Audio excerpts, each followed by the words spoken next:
Ready?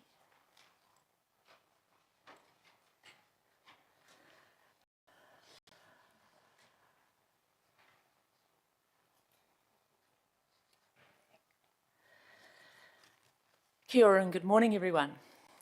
Technical difficulties this morning, but we've got started. Firstly, I would like to open the meeting with a karakia from Councillor Fitzgerald. Moa te rau ki a tātou i te whare, me karakia tātou. Tūtawa mai i runga, tūtawa mai i raro, tūtawa mai i roto, tūtawa mai i waho. Kia tau ai te mauri tū, te mauri ora, ki te katoa, haumie, huie, tākie. Kia ora. I just want to explain that the meeting has been recorded and live streamed on the YouTube channel, and the health and safety requirements are currently on our screen in front of us, so that if we have a fire emergency, we will need to evacuate through the exits, which there are exits displayed where you can see there. There's no smoking or vaping, and that's prohibited in council's public spaces. There's a defibrillator that's located outside the entrance and in the customer services on the ground floor, and please report any near misses or incidents to the committee administrator right next door to me. Thank you, everyone. So what we want to do first off is to report that we have got one councillor online today, that is Councillor Zabellin, and we have got one councillor who is going to be late today, and that is Councillor Johnson. But we'll now move to apologies, and we have got, I've just said that, and we've now got the Mayor also is late, so is on council business. And I would like to move those, and seconded by Councillor Wood. If we could please vote on that.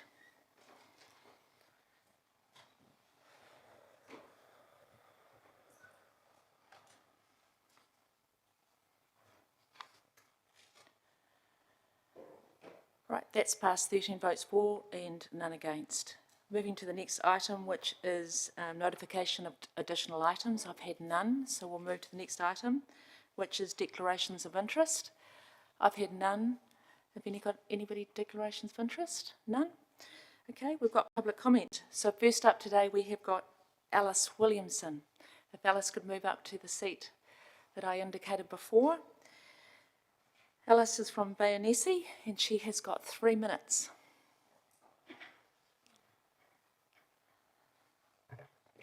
Thank you, Alice. Start now. Thank you. Good morning to you all. I'm Alice Williamson and I'm speaking on behalf of the Greasy Chain. Thank you for this opportunity. We believe it's important to acknowledge what bike lanes mean to the politics of the road. We see this as a social challenge as much as a technical issue, both of which must be addressed. The physical, social and political disruptions caused by the introduction of bike lanes means that opposition is inevitable, particularly in places where these facilities are most needed, like Featherston Street. The Greasy Chain supports Council's active transport initiatives, specifically with the next 5 key points. 1. Active transport makes towns and cities livable. Safe cycling routes encourage residents to engage more with their surroundings. 2.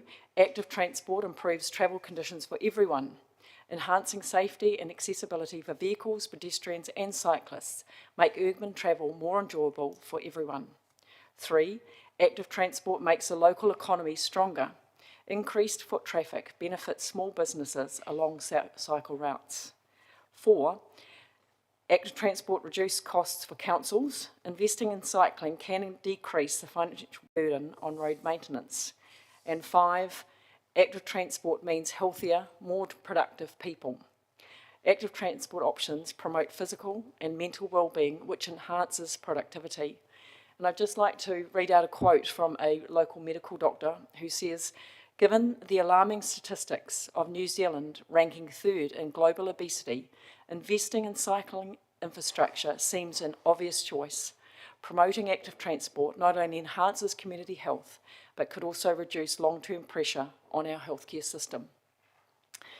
So, be bold with your vision, Palmerston North, with your active mode transport infrastructure.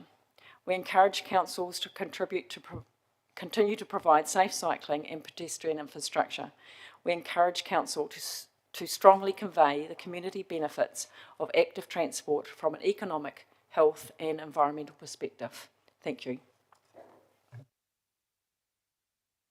Thank you, Alice.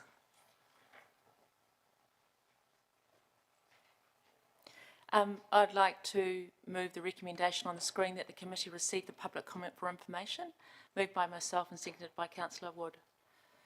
We'll look for a vote.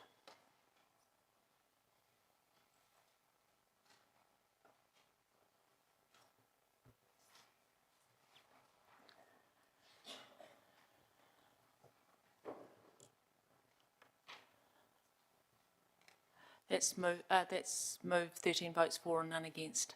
Thank you.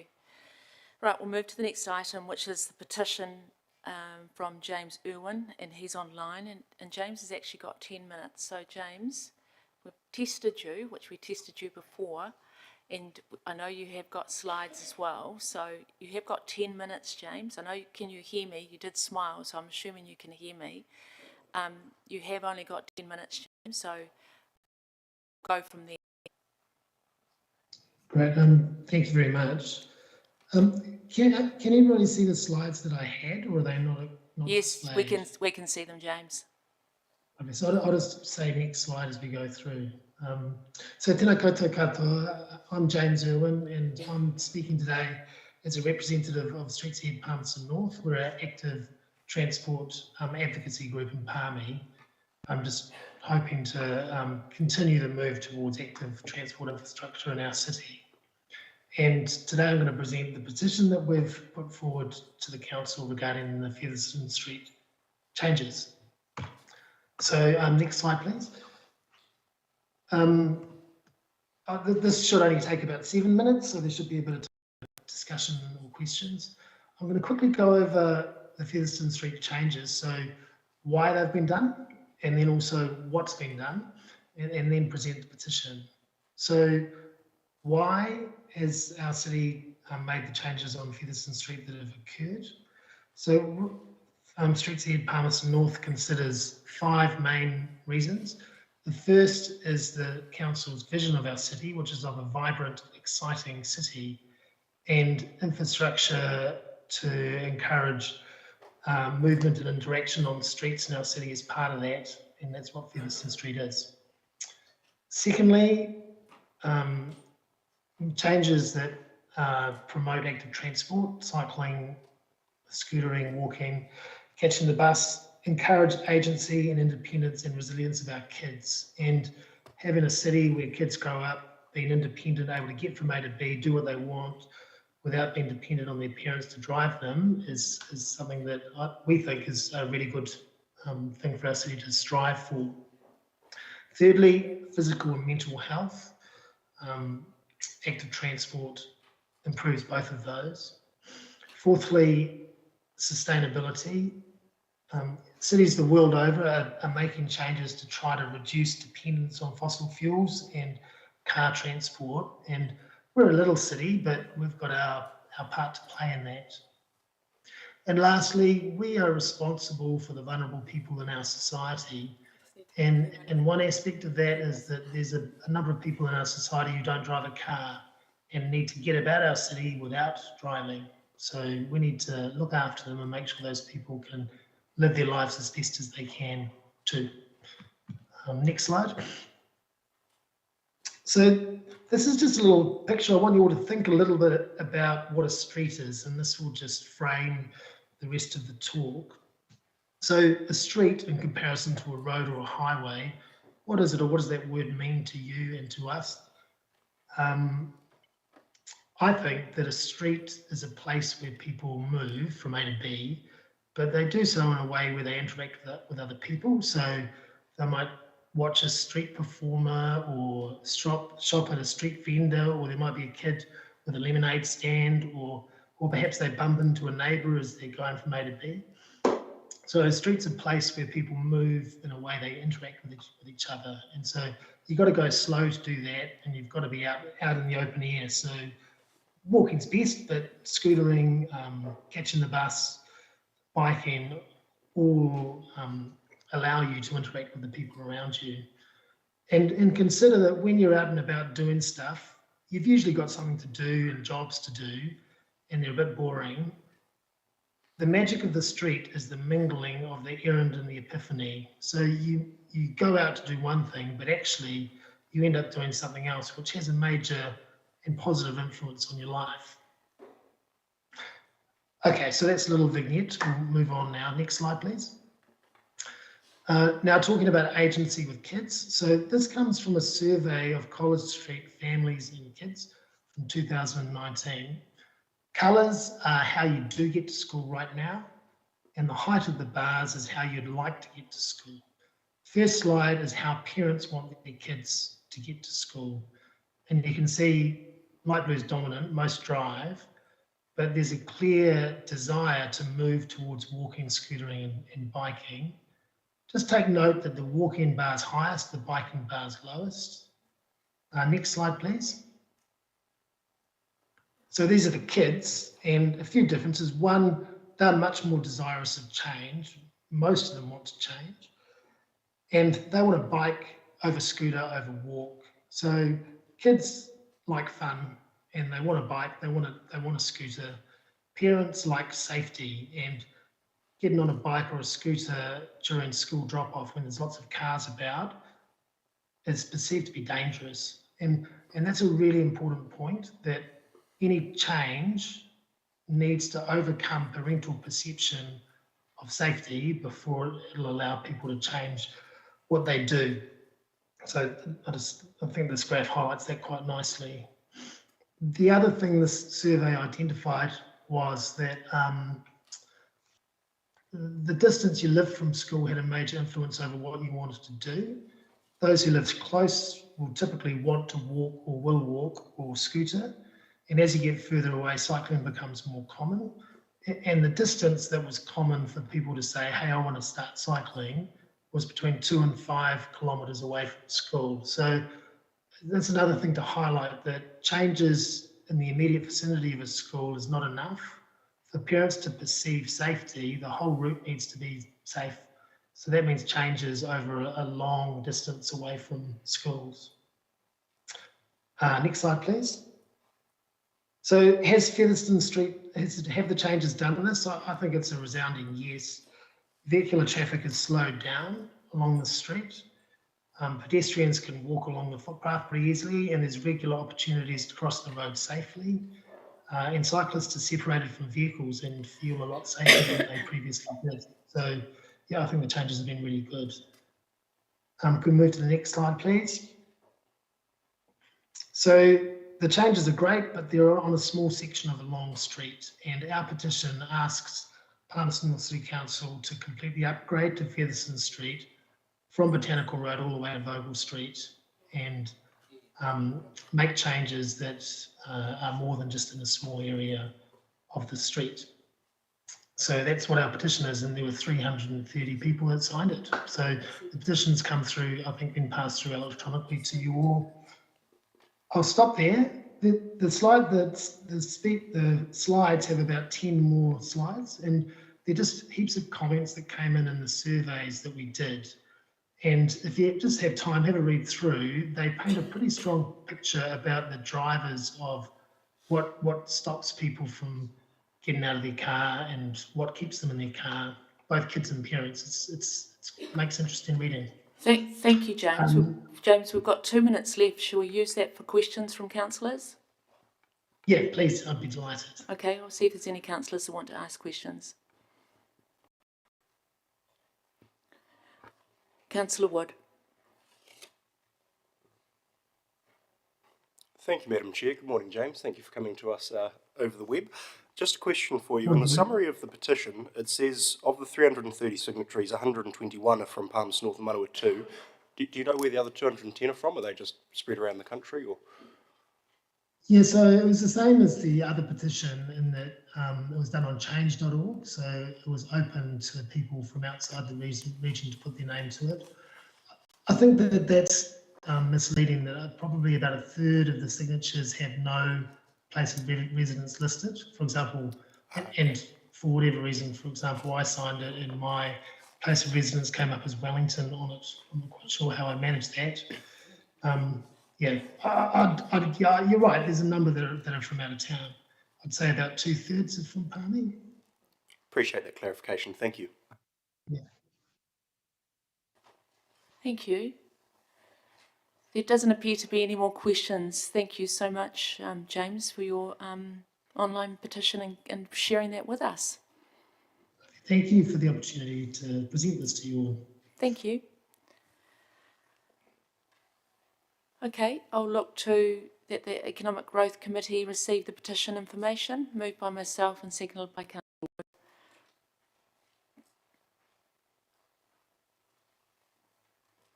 It doesn't look to be any comments, so we'll look to vote on that.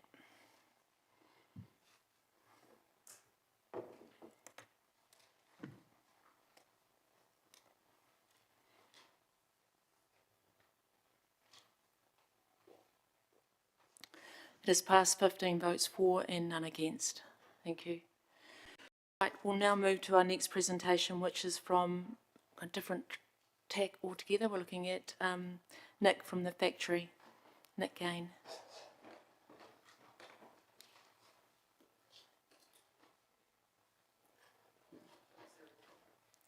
Hold on a minute. Who wants a clicker?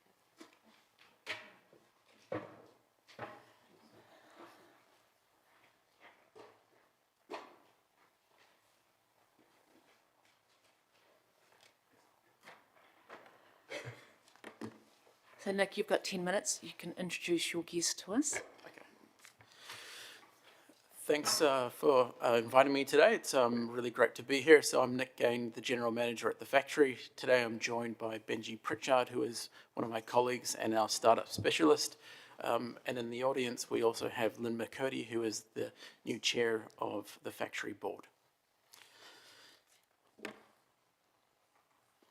So it's been just over 12 months since I last spoke to council, and I was at your meeting in the October one, and we've made some significant progress, and I've got some great news to share with you today around our some updates. So the factory's been around for 20 years, and we celebrated that earlier this year in May, which it was great to see a lot of you in attendance at our Manawatu Innovation Showcase. So our mission is to foster economic growth in the Manawatu by championing innovative startups. Over the 20 years, we've worked with over 5,000 entrepreneurs, 530 startups, created lots of jobs, over 140 jobs, and every year we contribute $8.6 million back to the economy through our work. So how do we do this? We function in three core ways. The first one being a champion, so it's a concierge community connector for entrepreneurs, startups, and technologists. The second one is by providing support. So this is supporting entrepreneurs, startups on their journey. We provide them coaching, mentorship, specific programs that help them go from an idea right through to an established business like Biolumic. The third piece is investment. So we facilitate investment. This is a key part for a company that would like to grow. So in terms of a bit of a snapshot for 2024, if you could go to the next slide.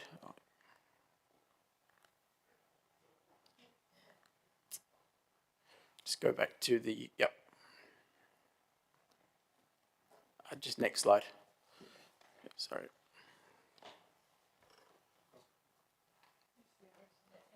That's it. Okay, yep. So over the years, one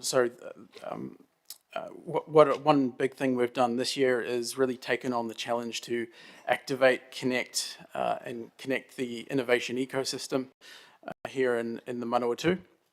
And on the screen, you can see that we've had a lot of engagements. Many of you were part of these events, and we have been hosting lots of events and connections. What we're also doing is playing the concierge for local innovation in this ecosystem. So a previous just not long ago, we hosted Labour leader Chris Hipkins, and we organised a day for him that consisted of about 8 people from the innovation ecosystem to give him a full breadth of what we do here. We're not only doing this locally, we are also doing it across New Zealand. So we are working with Global Entrepreneurship Network and Startup Aotearoa to support this conversation of regional innovation across New Zealand. So what does 2024 look like to date? So we've already hosted 10 events, and we have had 485 attendees at these. Our deal flow, or companies seeking support, is strong. So far we've had 346 inquiries, and this has turned into 81 startups that we've gone on to support. We haven't even reached the busy period of our investment year. That's between now and Christmas. But to date, we've already raised $636,000 for companies.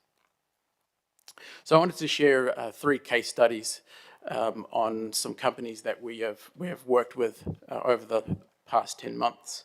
So the first one is Gillard Honey. So you might have seen their products at Davis Trading, a series of different shops around the Manawatu. This is a very traditional honey business. Nathan sells honey, he buys honey and sells it.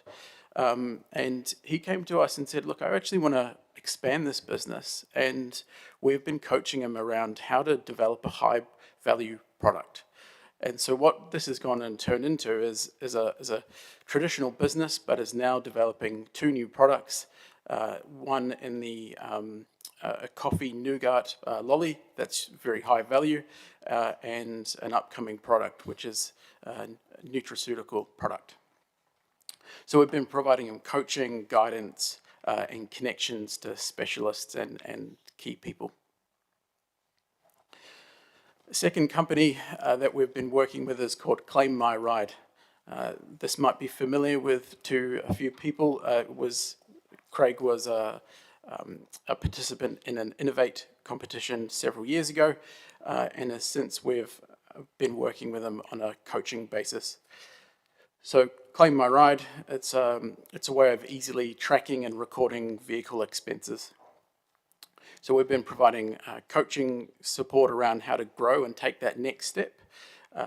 We've matched him up with a product developer, which is increasing his, taking his product to the next level. We've also been building go-to-market partnerships and strategies, along with supporting him with receiving some grant money to grow the business. The final case study is a company called Koru Diagnostics. Koru Biotech. It was called Koru Diagnostics. So they develop testing and treatments, and one of the key applications at the moment is in bovine mastitis. But there actually is other applications outside of bovine, right through from animal to human health. It's an exciting product because it's really using some of the key assets within the Manawatu. We've got a great science community here, and this is what it's leveraging off. So the key thing we're doing here is coaching project management. So there's a lot of senior scientists, and we are helping them get towards that go-to-market point and commercialization. They've been able to have significant scientific breakthroughs through this, as well as raising over several $100,000s in the past few months. Over this time, we've also helped them get to a point where they've been able to hire 2 new people. So these are just 3 companies that some case studies, but the key thing with all of these is that they're creating jobs, they're stimulating the economy, and it's continuing to tell the story that Manawatu is a great place to start a business. It's a great place to start a startup. So thank you so much for your support. I would love to have any questions or comments. Thank you very much, Nick and Benji. great to hear the 3 case studies. We don't normally hear case studies like that, so it's really great to actually hear those case studies. So thank you very much for sharing that with us. I'll open it up for questions, and the first questions we've got is from Councillor Bowen. Sorry. Thank you, Madam Chair. Thanks, Nick and Benji, for coming in. And yeah, those case studies were really informative. My question was about the investment raised so far for the year. You said 636k, but we're coming into the busy period. So where do you see that landing at the end of the year, and how does that compare to previous years? Yeah. So the busy period for us is between kind of now right through to a Christmas deadline. And we expect it to raise up to about 850 or close to $1 million by Christmas.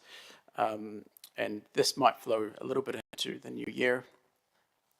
In terms of previous years, it's actually it's on par, and I think this is to previous years, and this is quite an important thing to mention, as there was a public report that just came out yesterday by New Zealand GCP that said startup investment has reduced by 30%, and on previous years. So we know that there is a bit of a slump, but our companies we're invested in and our investors are backing those companies.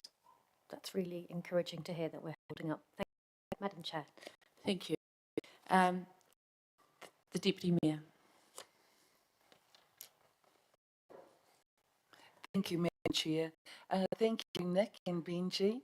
I really enjoyed that report. Could I just ask, with the 81 startups, have you noticed where they land? Are they predominantly face-to-face businesses? Are they on a digital platform? Are they in hospitality or another area? Could you make comment on that? Thank you. Sure.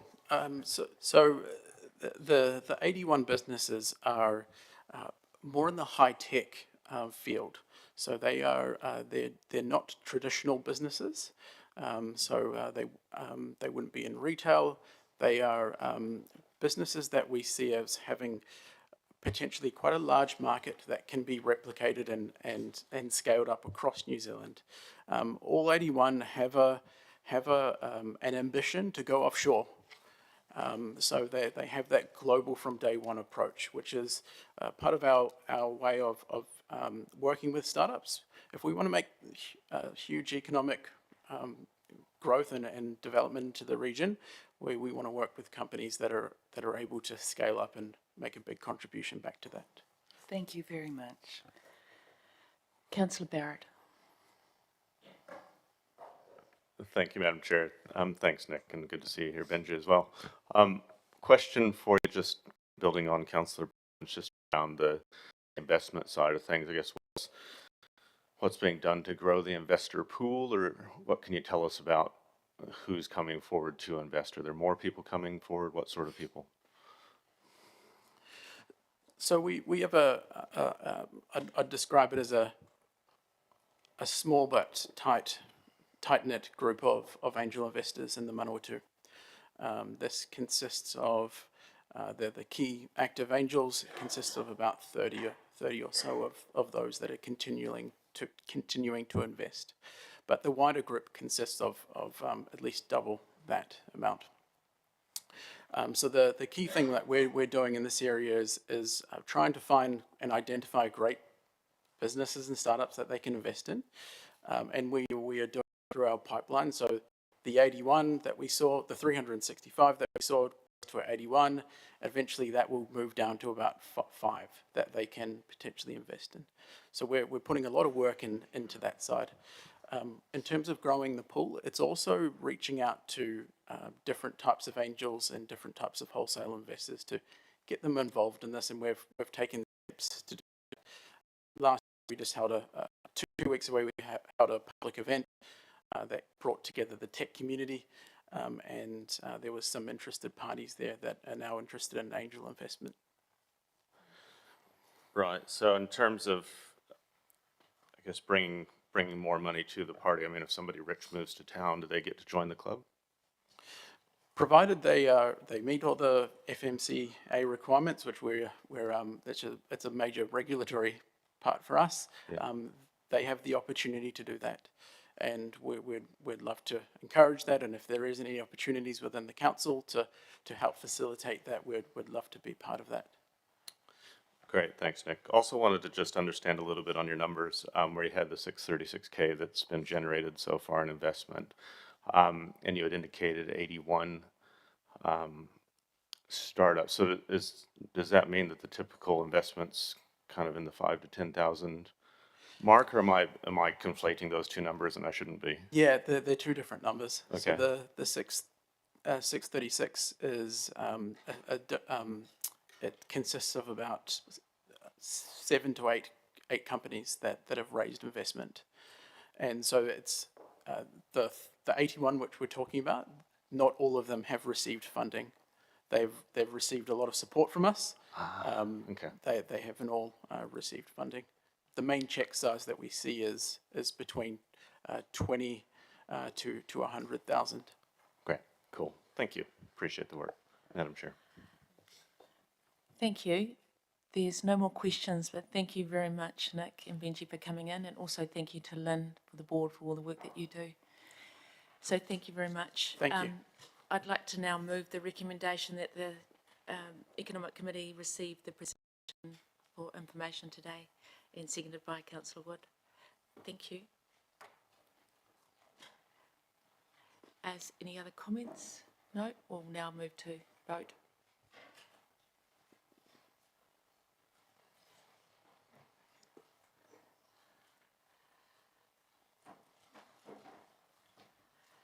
That's passed, 14 votes for and none against. Right, we'll look to the minutes. We are going to move that we take part 1 and 2 together unless anybody has got any opposition to that. I'll just look around the room to see if anybody has any opposition. No? So we'll look to move that we move those minutes together. I'll move those and seconded by Councillor Wood. Yep. Okay. We'll look to vote on those. Oh, sorry, Councillor Dennison.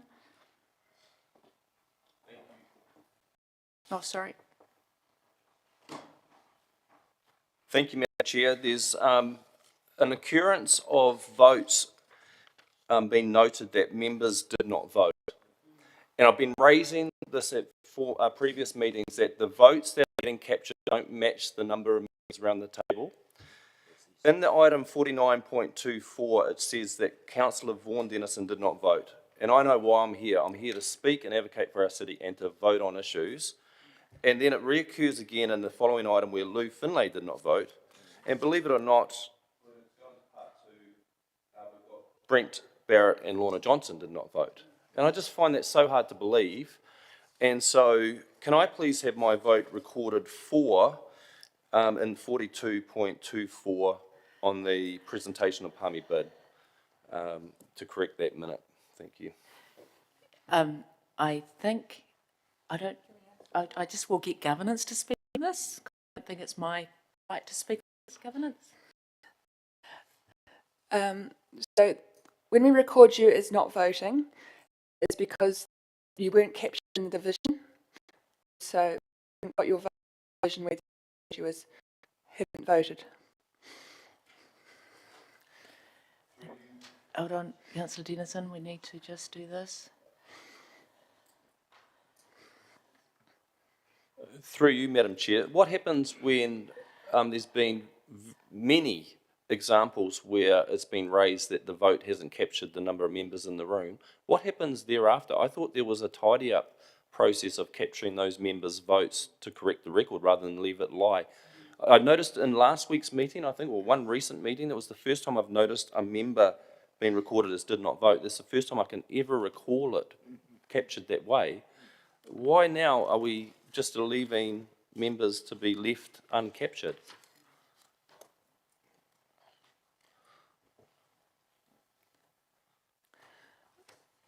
I guess the options are we can either rerun the vote at the meeting if there is a meeting, if a member has not voted, or we can, governance could do a call round afterwards and check that you meant to miss that vote or not.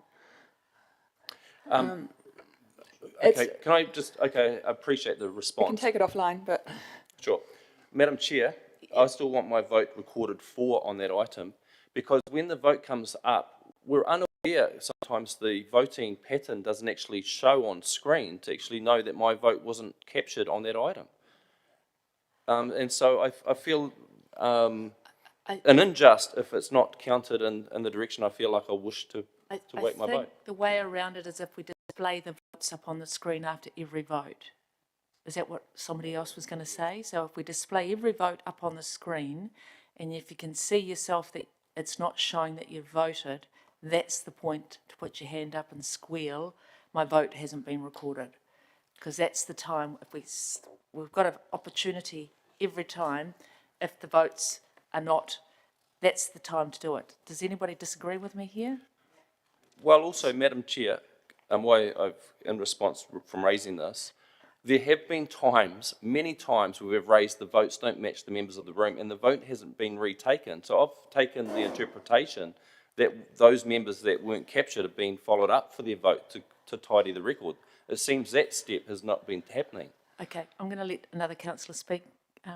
Okay. Councillor Johnson. I guess it technically isn't really a question, but my observation would be that often the voting is closed very, very quickly.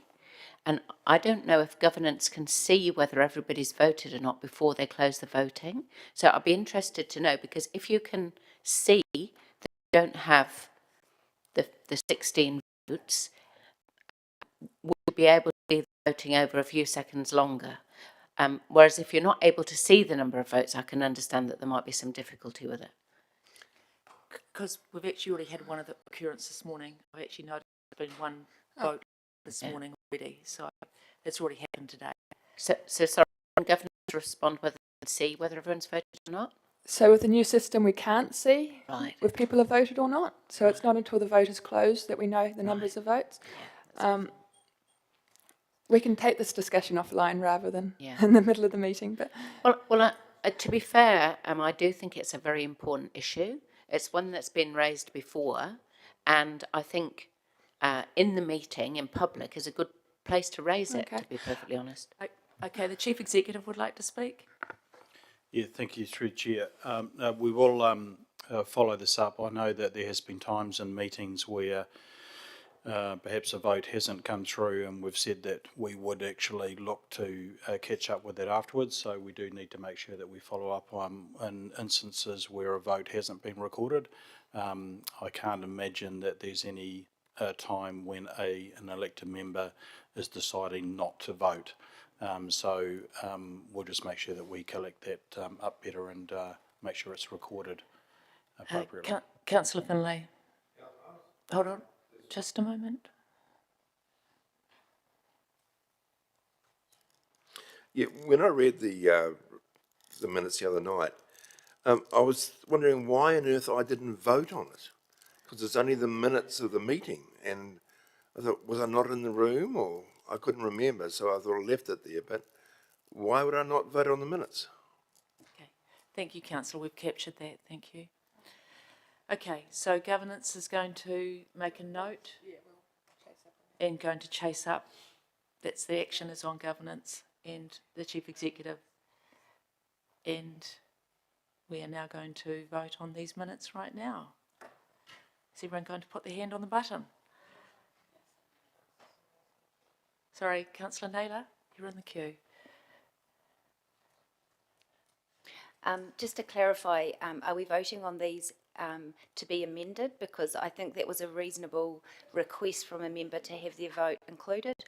I'd prefer to vote for these minutes to confirm them as amended, having followed that request. Thank you, Councillor Naylor.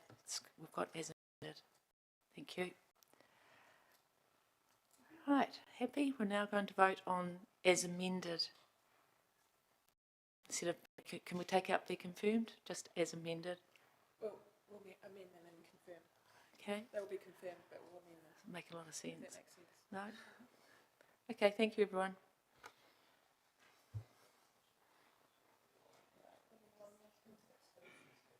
And can we display the votes, please?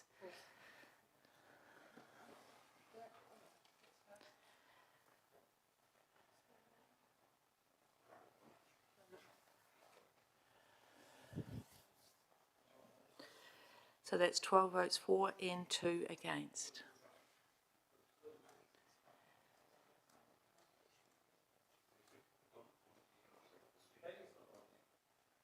Okay, so everyone is... She's online. So why is that Katie not in there? Because I didn't vote for her, because I was busy. Can we vote again so Katie can be put into the vote, please? We're going to vote again so Katie's in the vote.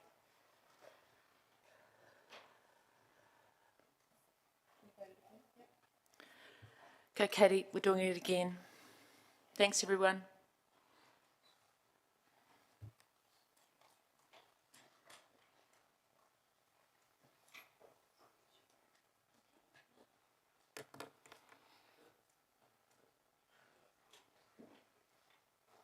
Okay, 13 votes for and 2 against.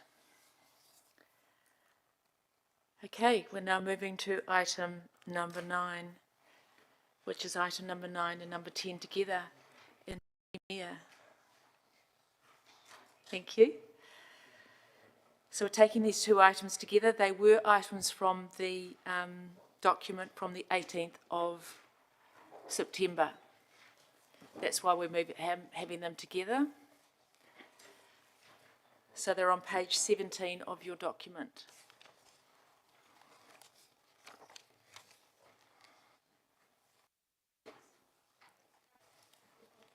So we're open to you. It's open for now. Kia ora, Madam Chair, tēnā koutou katoa.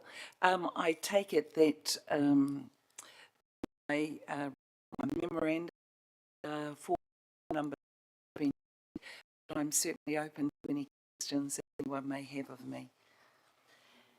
And that for item number 9 and number 10, Gabrielle? That you want to highlight? No, I take that the report as read and happy to answer any questions. Okay. Has anyone got any questions? Oh, we do have questions. Thank you, Councillor Johnson. Thanks, Madam Chair. Tēnā korua.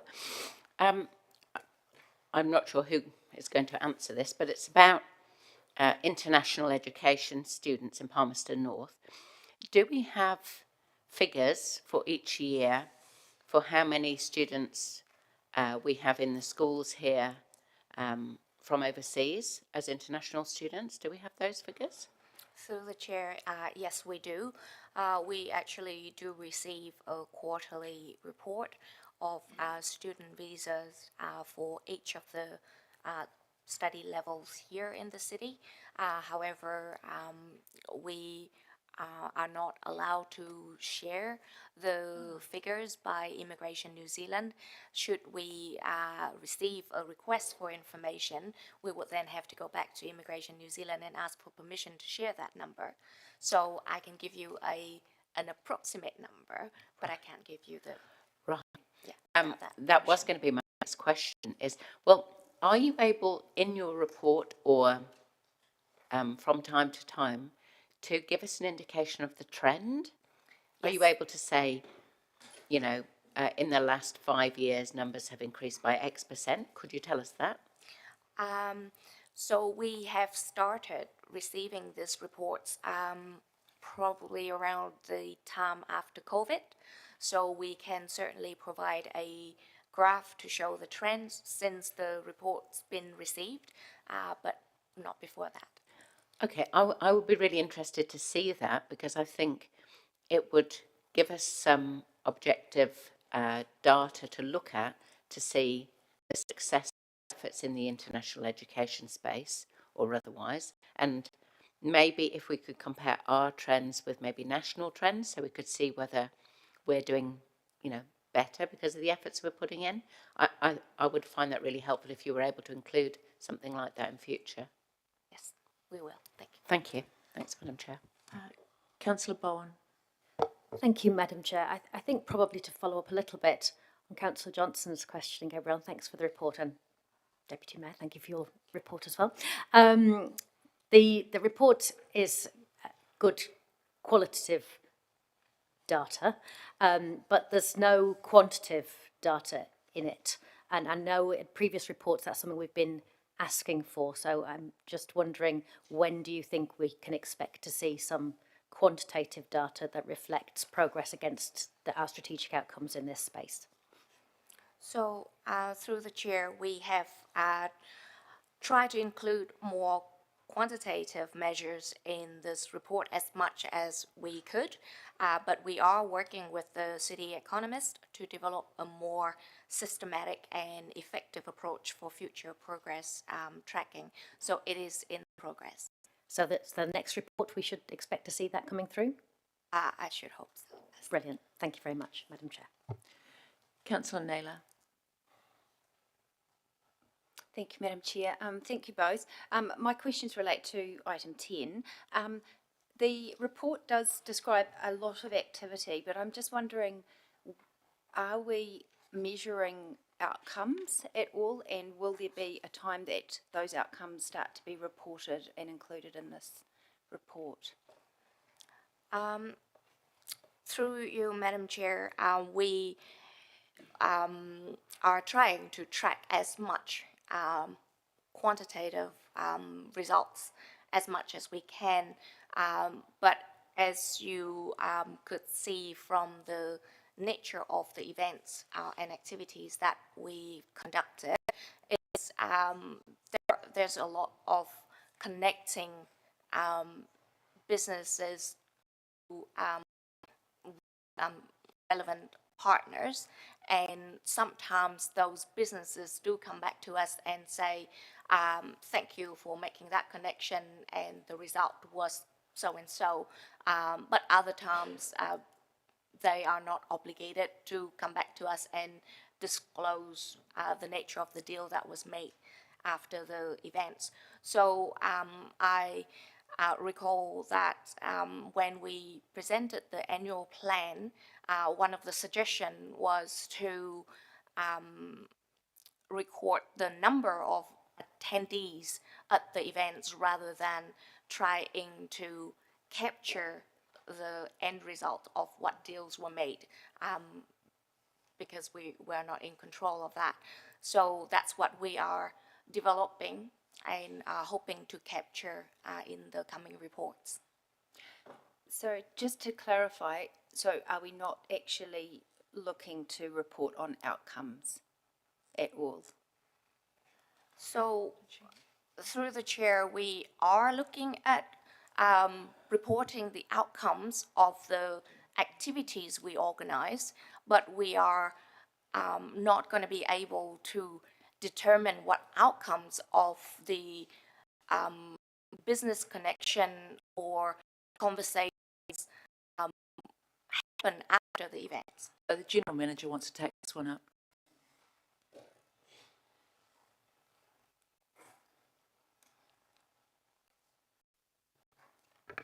Yeah, through you, Madam Chair, David Murphy, General Manager, Strategic Planning. I think that question was actually answered in terms of the earlier question from Councillor Bowen and the question from Councillor Johnson. So there is work in progress.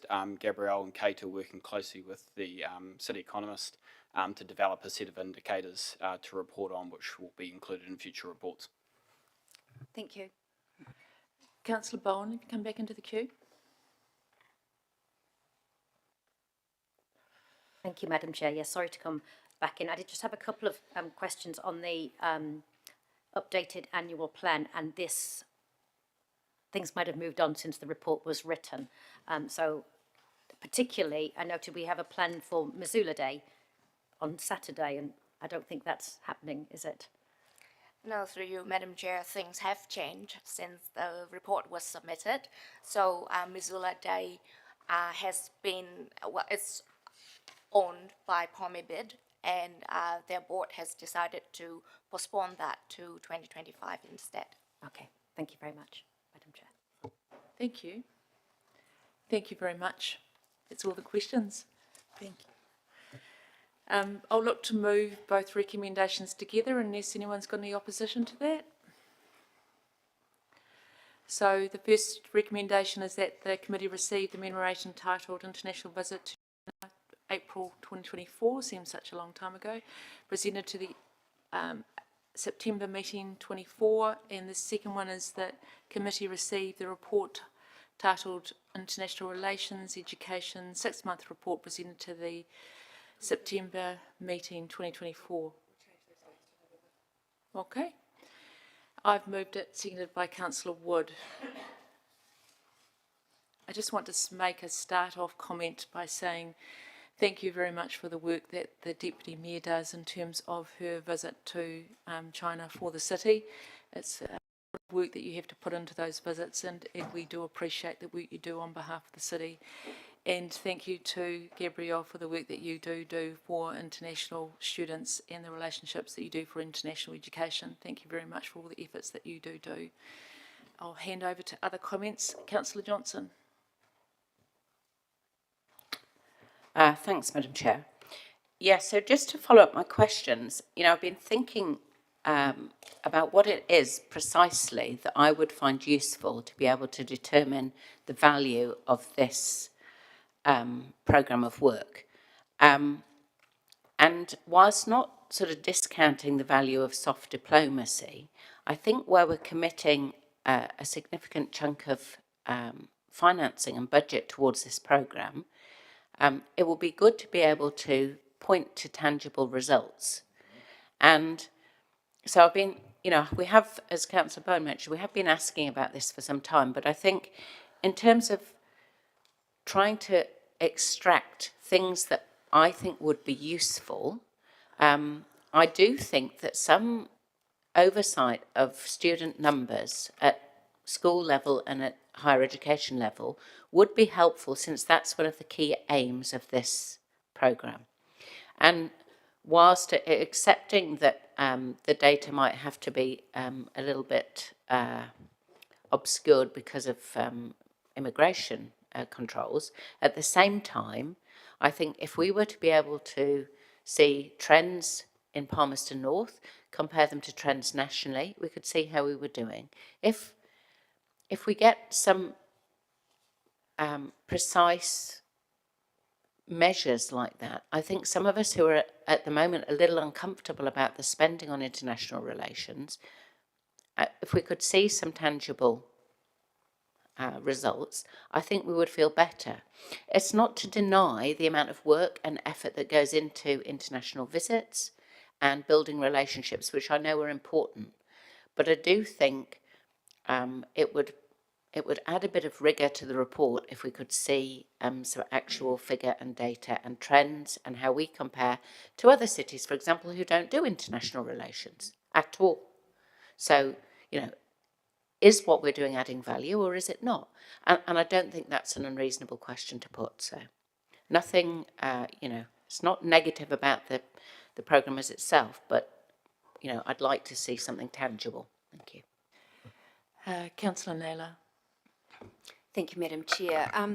Similarly to the last speaker, I recall 8 years ago when I came on council really trying to look at and see the outcome or the benefit of the investment that we were putting into international relations. And the Mayor, I remember the Mayor saying it's a long-term game. 8 years later, I feel that, 8 years I've been looking to see if I can see some outcomes from this investment. And whilst I've been watching that investment has grown and grown. It's now over $500,000 a year. And I still do not feel convinced at all that our ratepayers are getting value for that investment. I'm hopeful. I mean, there's lots of language in this report that there's potentially an opportunity for this, or this might open doors, or it is proposed that this might happen and that might create new economic opportunities. But I guess when we've been investing for this long, I would have hoped that there would be some outcomes more tangible outcomes that we can actually point to our investment and say it was worth it because now we're seeing this or this. At the moment, I'm sorry, I don't see that. I see a lot of activity. Even how many people go to an event really isn't an outcome to me. That's just how big the activity is. I'm really hopeful that there will be some activities for this investment, but at the moment, based on the information we're provided, I don't have assurance of that. Councillor Bowen. Thank you, Madam Chair. I think, yes, in light of the conversation, I think it is helpful for us to be clear about the kind of reporting that would help us to have confidence in this area. And for me, I think the gap is in that annual plan. I know the annual plan is something we asked for, and I think that is a really great start in putting forward the programme of work that we plan.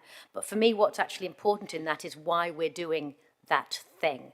So I would like to see in that annual plan, if we have a study group coming to visit, what's our intention in that, and what would success look like for that event? And it can't just be about having people come to visit, although recognising that that does have by itself economic impacts of bringing people to the city.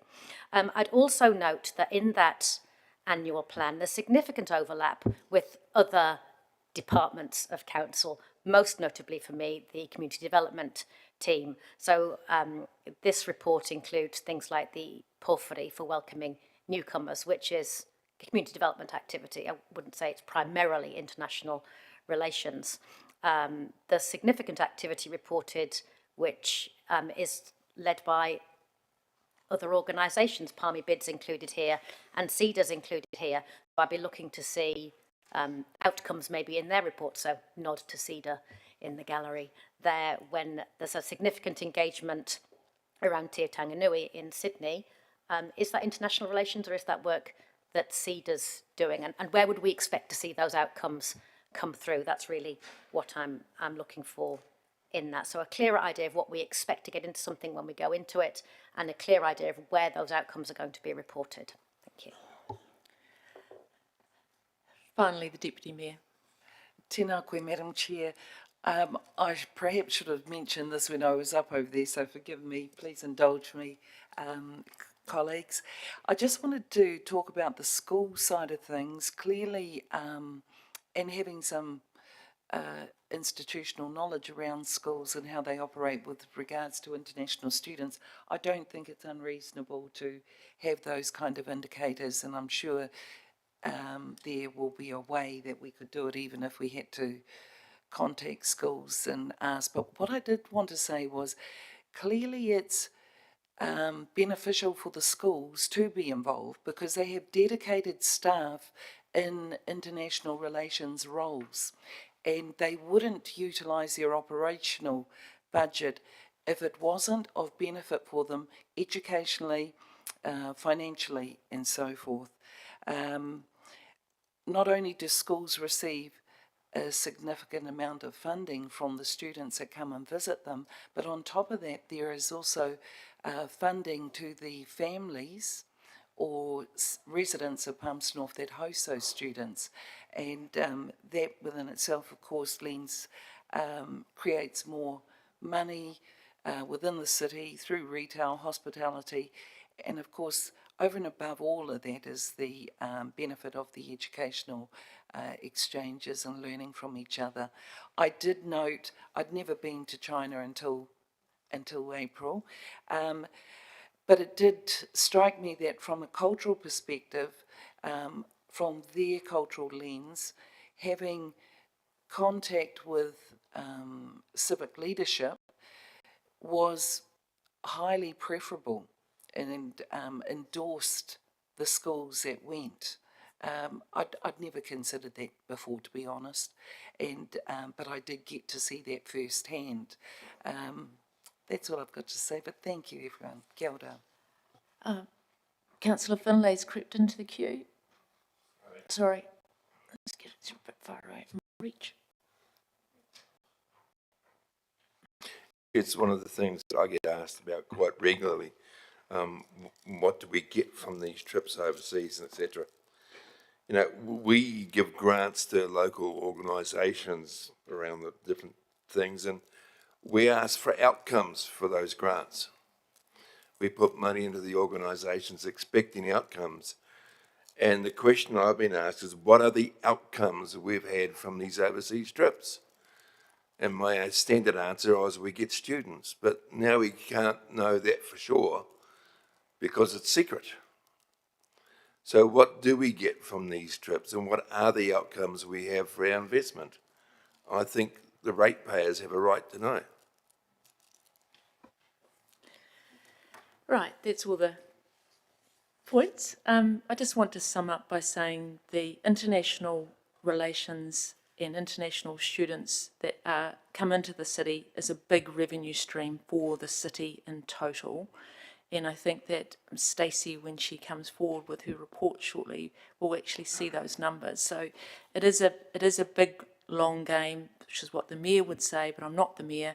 It is more around being a relationship going forward, and that's what it's all about. And it's about having that relationship with these big cities so that they can come in, and the schools need to know that the city's behind it so that they can come into our city and be part of the city, and that's what we are trying to do with our international relationship function. And small councils like the district, Manawatu district, don't have it because they haven't got the money to have it, so that's why we have to have it and we have to fund it. So we're going to put the recommendations together, and I hope you do support both recommendations. Thank you.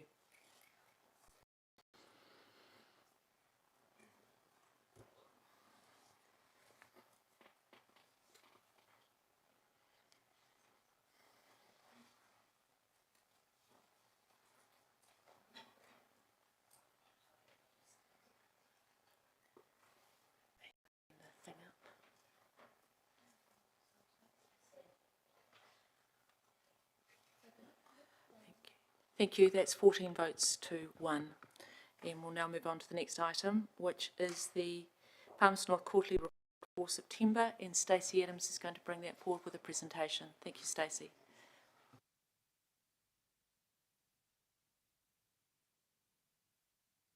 Page 91 of your papers.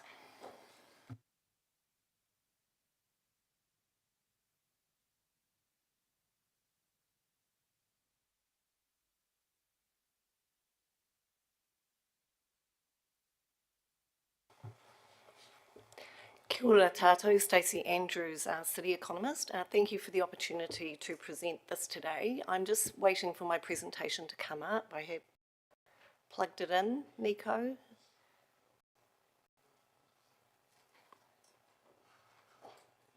It's coming up on my screen, but not quite on yours as yet.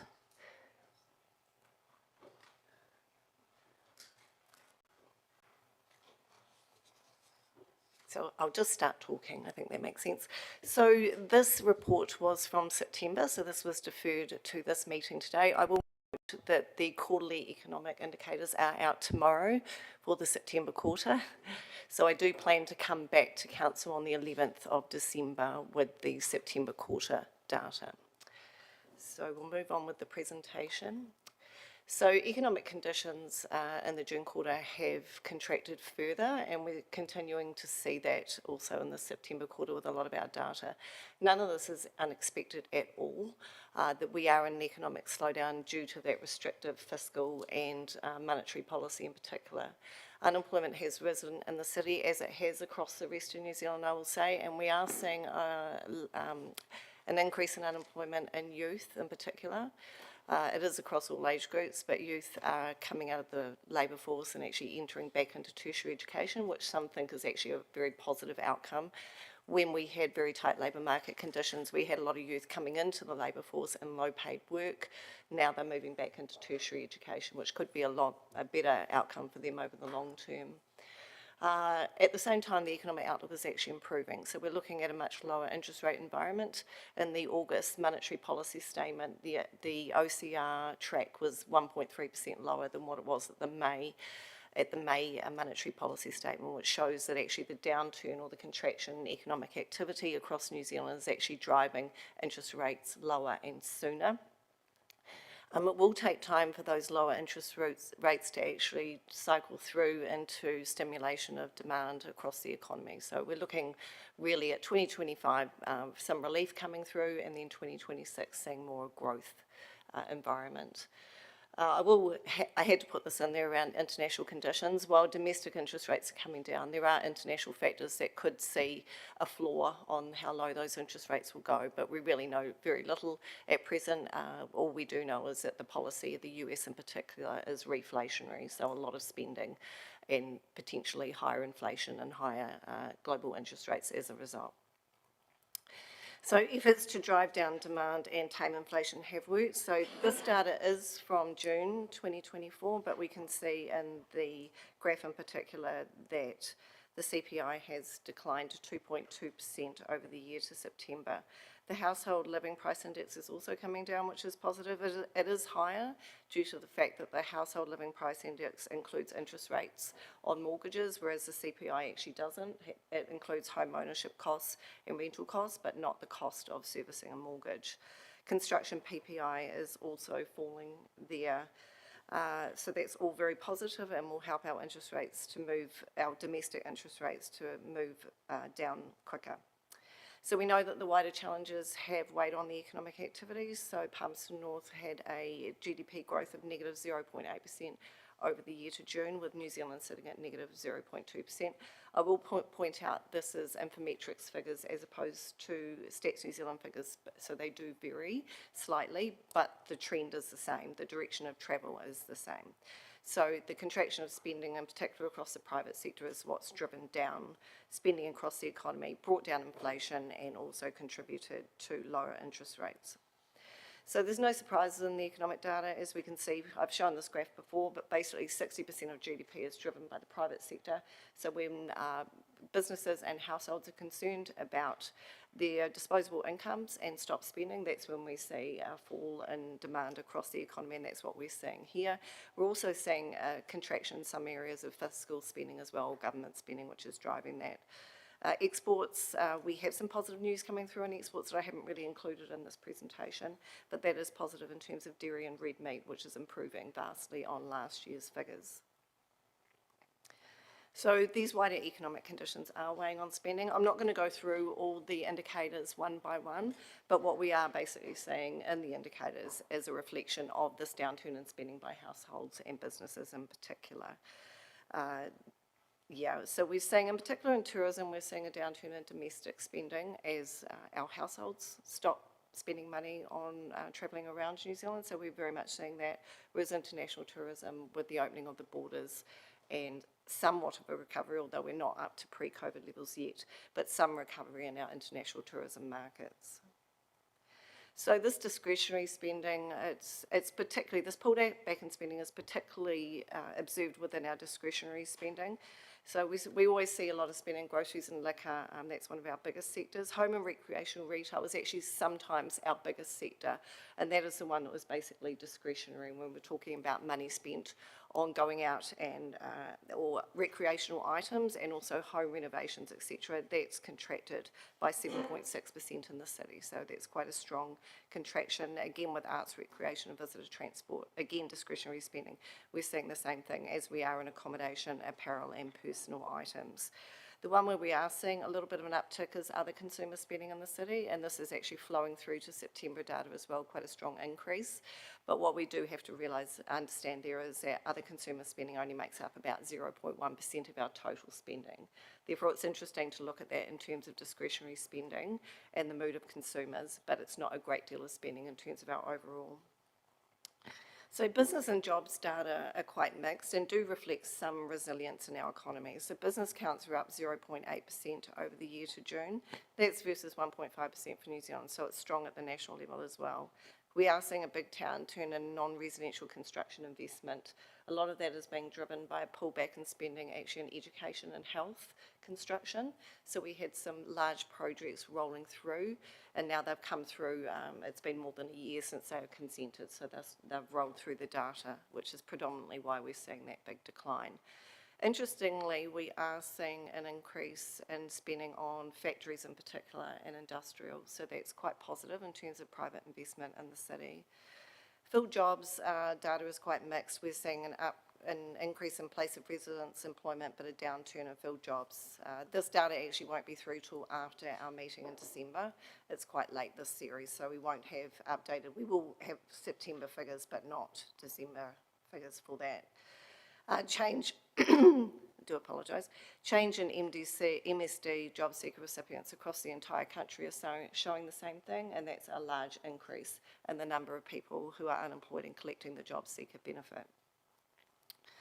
So jobs data for the June quarter does continue that trend. So we're seeing a 0.2% increase in filled jobs by place of residence there and 0.4% for New Zealand. Filled jobs by workplace location is down 2.1%. So that's 995 jobs less in that quarter than what there was the year previously. So we're still seeing really strong jobs growth roll through from the period of time where we had labour shortages and wages were very high, or wage inflation was very high. But we do know that that's easing substantially with the labour cost index coming through for September at 3.9%. So that also is flowing through those inflationary pressures that have been driven by wages, which is exactly what we expected to see happen. In terms of the city, the housing markets are still relatively flat, but we still retain our housing affordability continues to be a strength for us.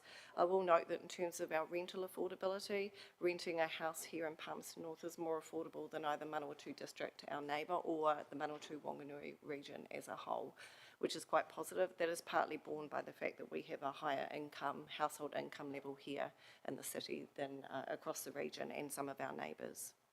New dwelling consents are down as expected, but not anywhere near as negative as New Zealand dwelling consents, so we are still seeing some activity come through there.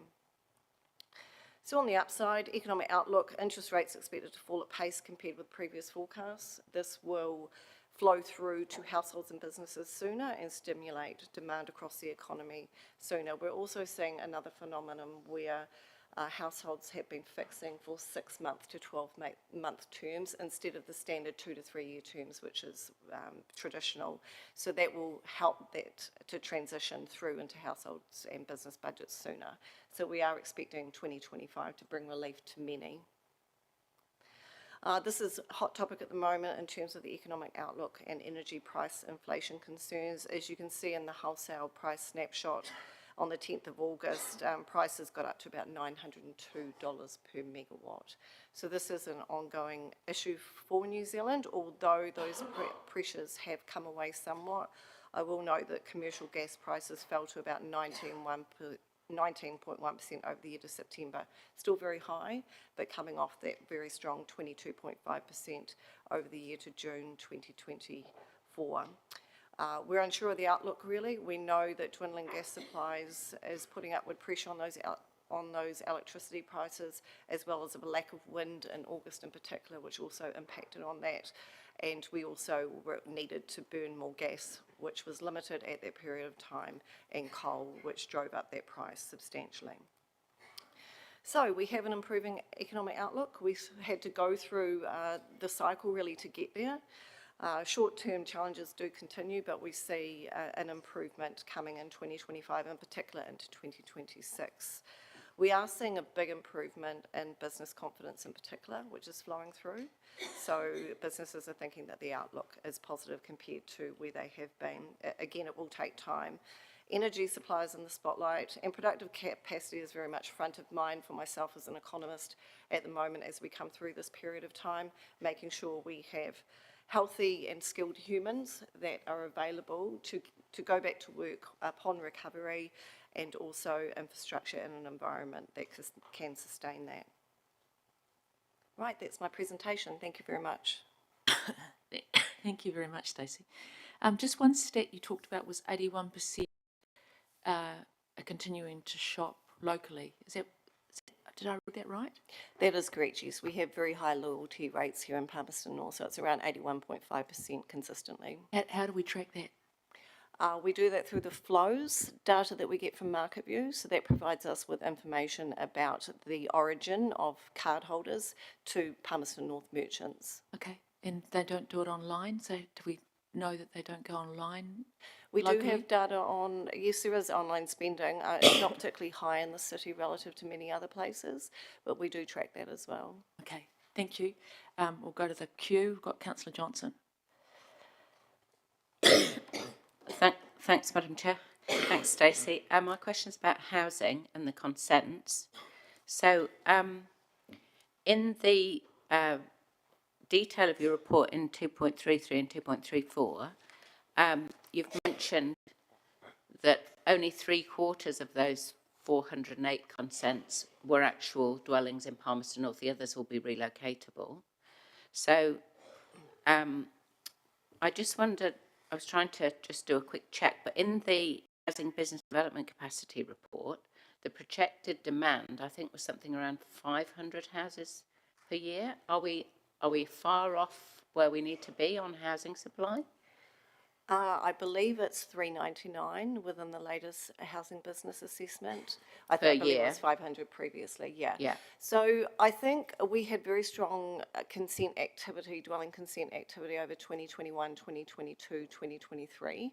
So I would say that we are relatively on track. Yes, we're down at the moment relative to what we were in 2022 in particular, but we're still quite strong. I will say we do often use total building consents or dwelling consents because we can compare that with other places who have similar exclusions to us. So everywhere has relocates that have taken in and out and uplifts which are included in their data. So comparing with other places gives us a means of understanding how we compare. But we do acknowledge that around, I think it's 25.9% of consents generally are either uplifts or relocates.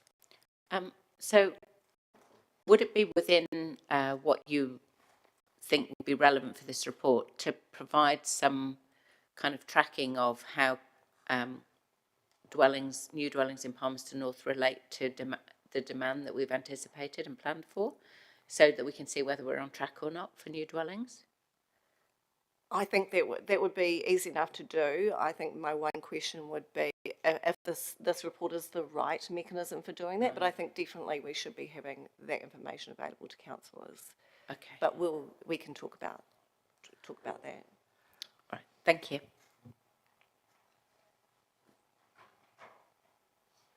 Councillor Fitzgerald. Thanks, Madam Chair. Thanks, Stacey. We always look forward to your reports. I guess we're fortunate to have our own economist amongst us, so thanks again. In earnings and income, Stacey, 2.18, page 95, reporting the medium incomes for the city at 65,000 compared to 66 nationally. If you skip forward to 2.29, page 97, under housing, the average house price and the average income for the city. Do we know what those figures are? The average, that's based on the average household income.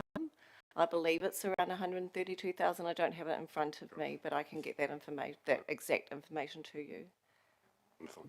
Which brings me to my point about housing affordability, that unless you're earning $132,000, then housing is not going to be affordable. I'm just wondering if the context of using the word affordable kind of skews that reality for so many people in our community. Yeah, absolutely. I do understand what you're saying. The housing affordability measure is used as an average for each area across New Zealand, so it takes into account the house price, average house price in that area and the income. So again, it's a relative measure, so it shows that compared to a lot of other places, we are more affordable. But in saying that, we know that there are a lot of households who earn well below that, and affordability is not affordable for them, and it will be the same everywhere else as well. So absolutely acknowledge your point. Yeah, cool. Thank you. Councillor Bowen. Thank you, Madam Chair. To follow up the questions you were asking about the loyalty rate, it is something I note as we come through these reports regularly, and note that we're tracking pretty consistently on that. But there's no measure of how that compares to other places. Is that something you've got data on, or you could venture an opinion on?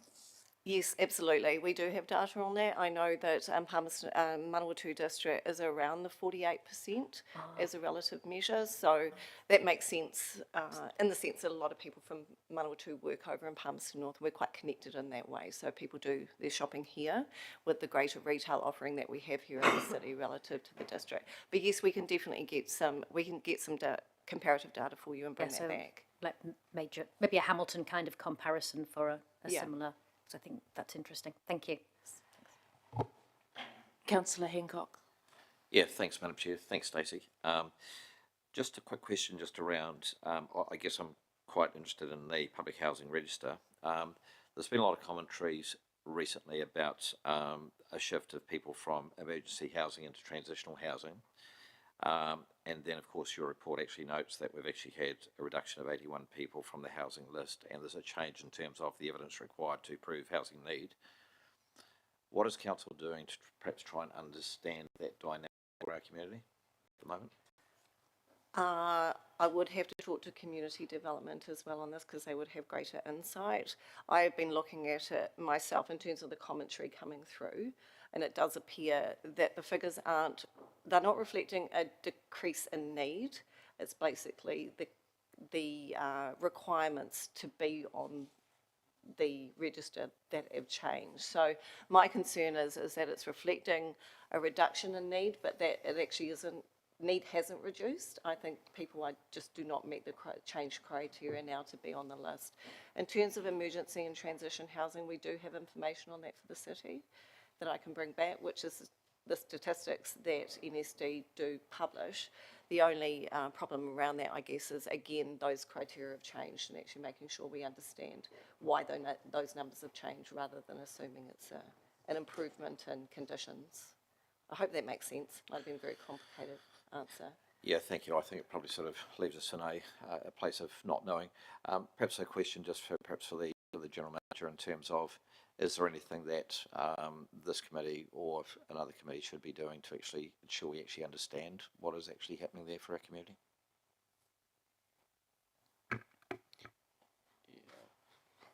I'll probably just take that on note. I'll connect with Danelle and her team and we can come back to councillors offline on that. Great. Thank you, David. Madam Chair. Thank you, Stacey. There's no further questions. Thank you very much for your great report. Thank you. Right. I'll look to move the recommendation that the committee receive the quarterly report update for September 24. I won't read the full recommendation because you actually can see that in front of you. I'll do what Councillor Dennison did and skip through that. And it'd be moved by myself and seconded by Councillor Wood. Thank you. Moving to comment, I'd just like to say thank you very much for all the work that you do. On the words of what Cheryl said, we're very lucky to make an economy in our employment that the CE employs. So we're very lucky to have you on board, and you do fabulous work for us. So thank you very much for the great report that you have put in front of us. I'll now go to others. Councillor Johnson. Oops, sorry. One. Thanks, Madam Chair. Yes, agree. It's a really useful report, and thank you, Stacey. I was just going to make some comments about housing. Because of the economic downturn, we've seen a reduction in the number of new dwellings being consented, which will feed on to a reduction in the number of new dwellings being built as well. We know from our own work that we need between 400 and 500 new houses a year in Palmerston North. If that's not happening, then we're going to end up with a deficit of property, and that will push prices up for renters and people who want to buy. So I'm not sure how much influence we can have ourselves, but I do think it's something to bear in mind when we're looking at plan changes, when we're looking at thinking about how we can facilitate, at least, and what levers we can use as a council to encourage new houses to be built in the city. So I'll just leave that with you. It's a small piece out of the whole report, but I think it's a concerning trend to me to see us not meeting the requirements for new houses for the city. The General Manager wants to respond to you, Councillor. Yeah, I think it's obviously a fair observation, and I think to both that comment question and Councillor Hancock's, one thing I was just reflecting on was, the trends in this are more important probably than what's happening in a particular year. We are required every 3 years to produce a housing needs assessment, or housing and business needs assessment, which looks back and forward. And involves examining a whole range of data in terms of the types of houses we're getting, the types of houses we need, the numbers. So the work is about to, even though it feels like we're just on the back of an LTP, the work is starting now on the next future development strategy housing business needs assessment. We will be taking that deep dive at that data and reporting that. So I think our city economist talked about what is the best mechanism to look at that, and obviously the long-term trends are probably more important than what's happening in a particular year. So that housing business needs assessment certainly something we should be looking closely at for that. Well, I'll just continue if I may. So when we had the I guess the presentation that we did to the community on housing matters, I think a year or two ago, when we looked at trends over time, it was particularly noticeable to me how much building contracted in the last significant economic downturn, and how it took a long time for those numbers to come up again, and that's what caused a significant deficit of housing in the city.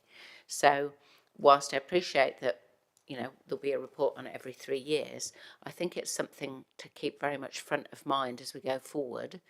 And when we're making decisions that might impact on whether or not someone chooses to build a new house in Palmerston North, we need to keep front of mind the fact that at the moment we're in a deficit environment where not enough houses are being built, and that where that happened before in, I think, 2007 and further on, it took a long time to catch up. So just let's keep that in front of mind when we're decision making.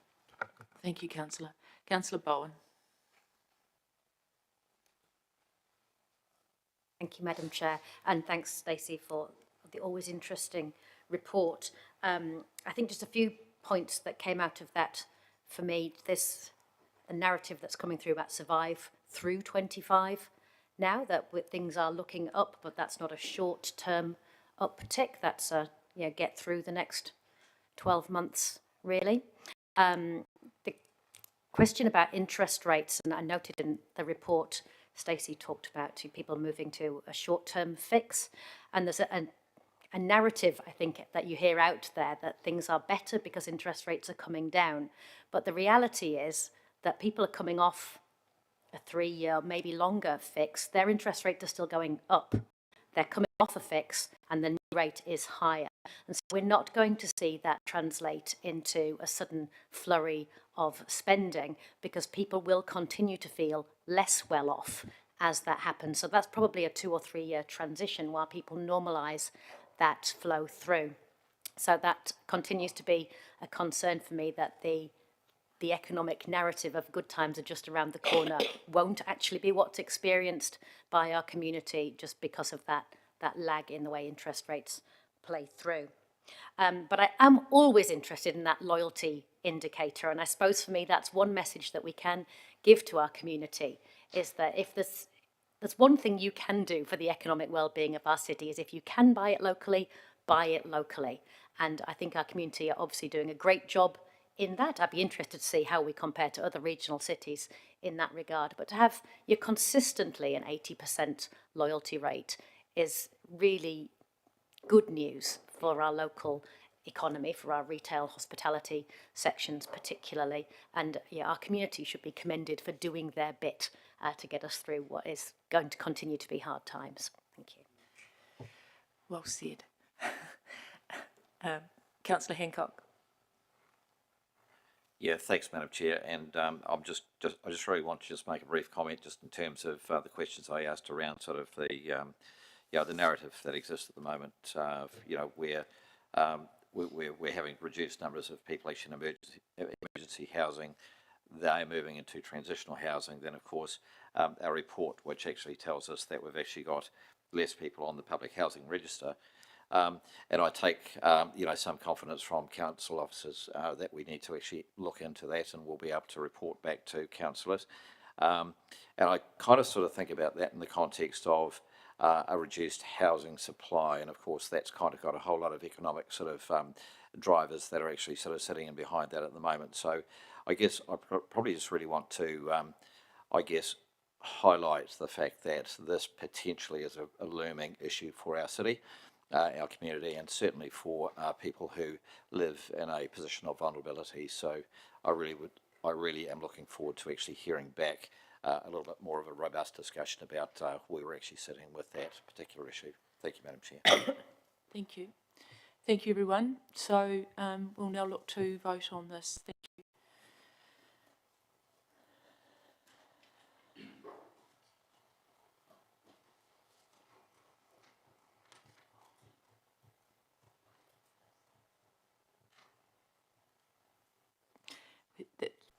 votes for and none against. We just look at the vote. Thank you, everyone. Right, we're going to do one more item before we have morning tea. So, Glenn, you're up, and you've actually got item 13 to share with us. Thank you, Glenn. You're in the hot seat. We're doing these items together, 12 and 13, 117 and 123. Thank you, Glenn.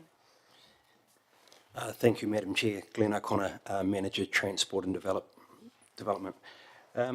6 monthly report on the road maintenance contract. Back in March 2022, Council requested 6 monthly reports to update Council on the program and performance of the road maintenance contract. This report covers the period up to October 2024.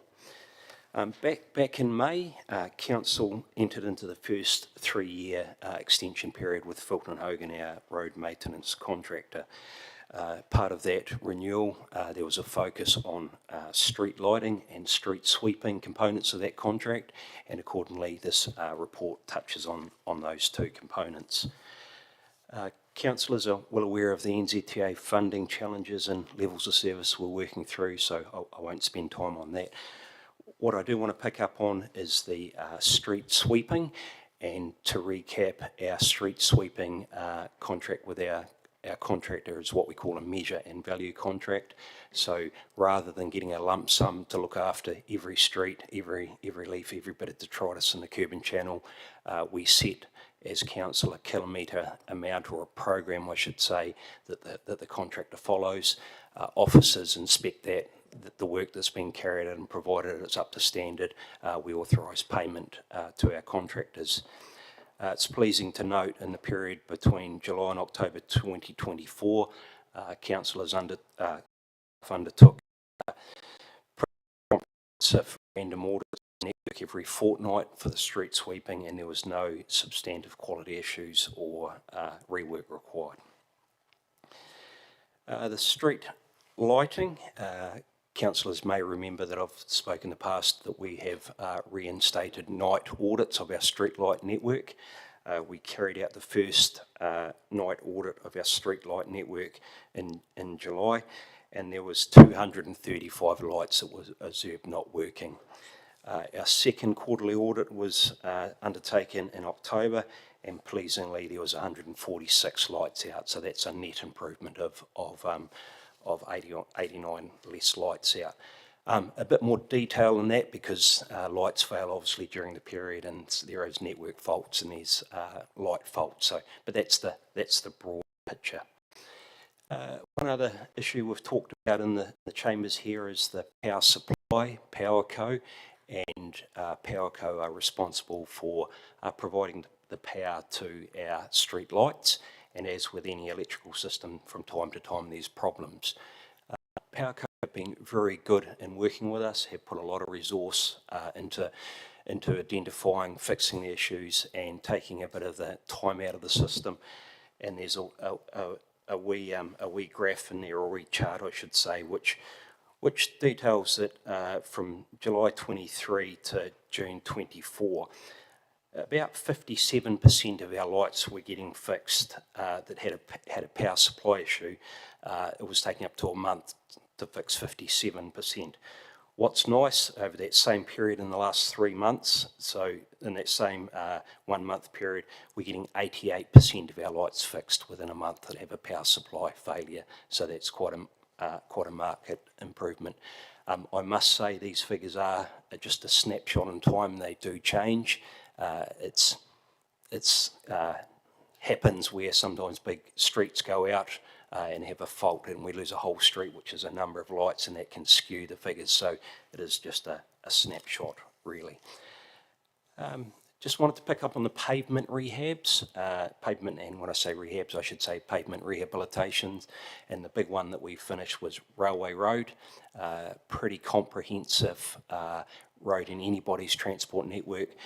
We took the move to close the road completely, so we could do the job quickly and safely and efficiently.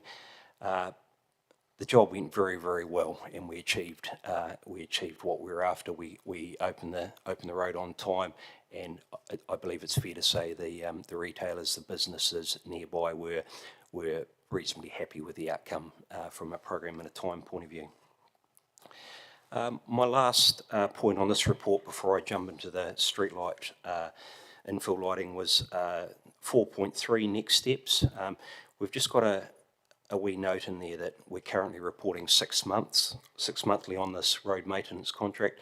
If the table was of a mind, we could actually increase that frequency and, for argument's sake, report quarterly and pick 1 or 2 topical issues each time and have a discussion on that and bring some information back to the table. So that's a opportunity there if the table was of a mind to take that up. Moving into the street light infill report, Council had a street light infill program, and that was where maybe 8, 9, 10 years ago we'd upgraded as a city, as most cities and districts did in New Zealand, from the sodium lights, the orange lights, as maybe I'll call them, to the new LED lights, which gave pretty good energy efficiency, energy savings, cost savings, but had a different lighting pattern. So some councils chose to do an infill program, other councils chose to replace like for like. As you will be aware, 19th of June meeting, there was a paper put up which explained that under the current LTP, the LTP we're in now, there was no funding for the infill lighting plan or program. Quite a discussion there, and the request was for the Chief Exec to report back on the timing and cost of a citywide survey. So that was standing back and doing some technical work to understand what our city is lit like, rather than just picking 1 or 2 streets.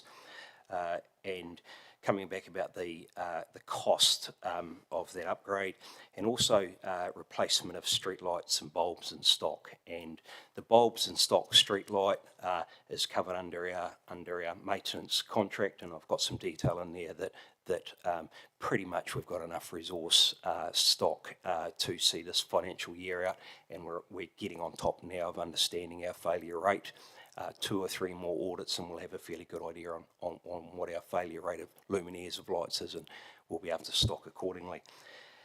As far as the streetlight surveying goes, the rough order cost for that survey will be about $120,000, and that's to do our existing city lighting areas, plus the fringe areas where it's potential to increase those peri-urban areas, where it's possibly sensible to light some of those areas that are either lit just by flag lighting on the intersection, or there's been growth without a formal lighting installation.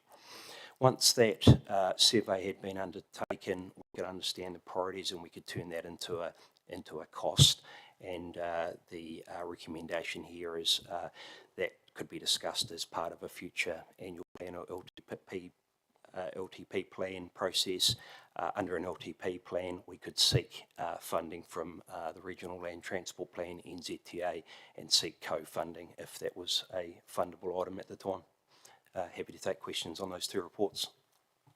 Thank you.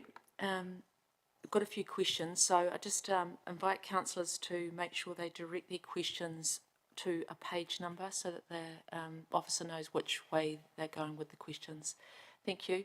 So Councillor Barrett, you're first up. Thank you, Madam Chair. Thanks, Glenn.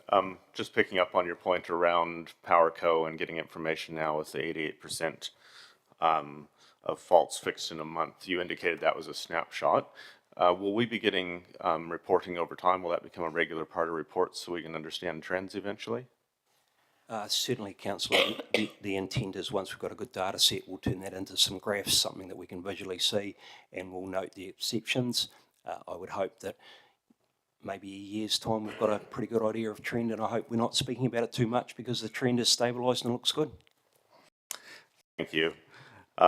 Secondary questions was just around the street lighting and continuing concerns around dark spots in the city. So you've indicated $120,000 would be needed to do that mapping across the city. Is there any way that it can cost less? Are there some areas of the city that we know are already good that we don't need to remap, etc.? Is there any way we can whittle back that $120K? I think we would regret not doing the entire city. If we were going to spend such a sum of money to save a little bit of money, we wouldn't have a whole view across on what our priorities are, and we'd use this as our baseline for future surveys also. Thank you. Would that survey be tracking light levels in the lane or on the footpath or both? Oversimplified, but both. Great, thank you. And would it be doing it on a kind of dark, stormy night, or is it kind of a full moon night? Like, what kind of environment would that survey be done in? The residual light level needs enough to get proper data, and you would probably avoid those super full moon nights, but I'd have to go back and look at the standards to see. Thank you. And in terms of ability to run such a survey, gather and reflect on the data, feed into the long-term plan process, NLTP, bids, et cetera, kind of what is the officer's view around the optimal timing of that survey in terms of our budget years coming up?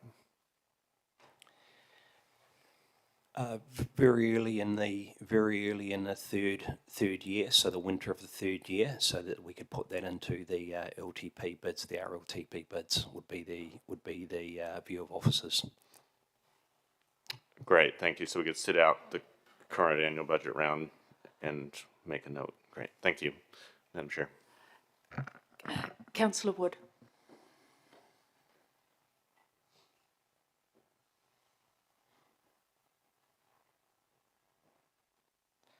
Thank you, Madam Chair. Just a question related to page 118.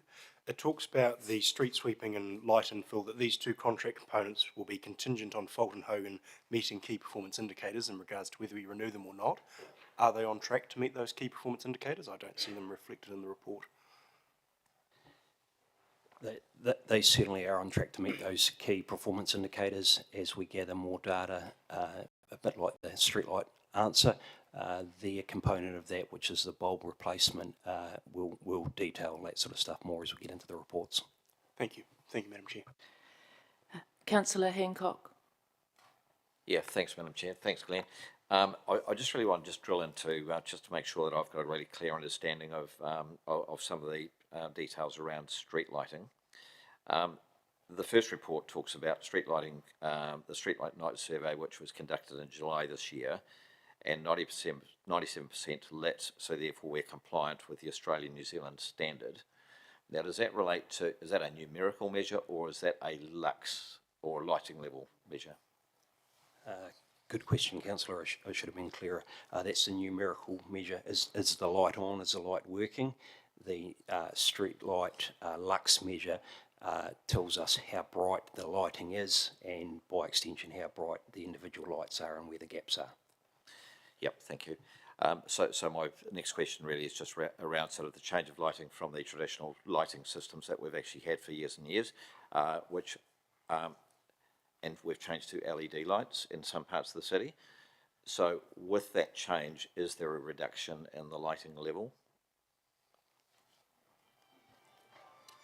The sodium lights have a different lighting level. It's more of an orange light. They throw differently. They cover differently. The LED lights have a maybe more of a white light, so it feels different and it looks different. Certainly, when we had sodium throughout all our network, we had blank spots, dark spots, poorly lit areas, and it's easy to forget that we just have a issue now. Sodium, our networks went 100% anyway, from a lux point of view. Okay, thank you. Yeah, thanks, Madam Chair. I'll leave it there. Thank you. Thank you. Councillor Johnson. Thanks, Madam Chair. Still on street lighting, right? Page 123. So in the resolution that was made on the 19th of June, we requested a report back on timing and cost of citywide survey, which you've indicated, and timing and cost on the lighting upgrade of the streets listed in attachment 1. That was attachment 1 to the papers of that particular meeting, which I don't see in this report. So just going back to streets in attachment when there were 60 streets that staff had identified would benefit from an upgrade in street lighting. So why do we not have the timing and cost of the lighting upgrade of those 60 streets in this report? Rather than take the approach, councillor, where officers would just go and best endeavours or understand, use a method in isolation, for those 60 streets, we thought we'd do our whole network and give costs across the whole network based ranked on priority and need. It is quite an expensive exercise to go and Lux survey 60 odd streets as opposed to our whole network. But I don't understand, because council asked for that to come back, so. Fair enough, councillor. We can bring that back as a separate item if that's we would need to identify the cost of doing that individual survey for those 60, and I can bring that back to council. Well, I've a few questions about this. So now you're saying you'd need to bring back the cost of the survey, but what we asked for was for you to bring back the cost on the lighting upgrade of the streets that you had already identified. Yes, correct, councillor, and we'd taken that to mean that we do a survey of the whole city and bring that back. If that specific 60 streets, we do a survey on those 60 streets. Okay, so how was that list of 60 streets generated in the first place for the June paper? I think I mentioned for the June paper that it was best endeavours of the officers who went around and selected streets, possibly by driving, possibly by historical information, possibly by a sense. I don't believe there was any complaints would have played a part of it. I don't believe there was any science in ranking across our whole city. So did you say that complaints didn't play a part, or they did? Complaints would have, I suspect would have. Okay, so what you reported back in this paper is your advice is that we do nothing about upgrading those streets or any other streets until after the next long-term plan is adopted. The advice in the paper is to undertake a citywide survey, Lux survey, and use that to inform a future annual plan or long-term plan for funding. Okay, so I know that Councillor Barrett asked about the timing, and my understanding of your answer was that you said that the money for the survey would be put into the next long-term plan?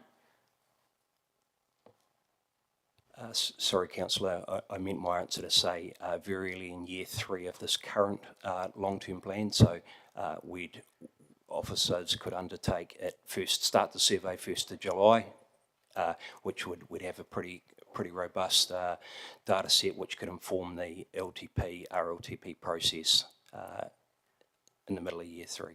Right, okay. So still, that would be at least 2.5 years away from any work starting, and that's assuming budgets were provided. Certainly, if council was of a mind in the annual plan process, we're entering to instruct officers to undertake a Lux survey and get that process underway, or undertake any work. Officers would undertake that work. Okay, sorry, just one more. Bear with me. So, is your advice to wait until year 3 and then put money into the long-term plan?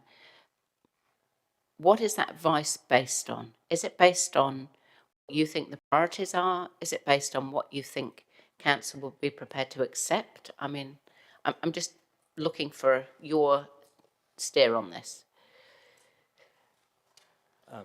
Council has a very hard job, would be my steer, and what is more important, the street lighting themselves, or the footpaths below as an example, or the carriageway, the roading, which the street lights also illuminate.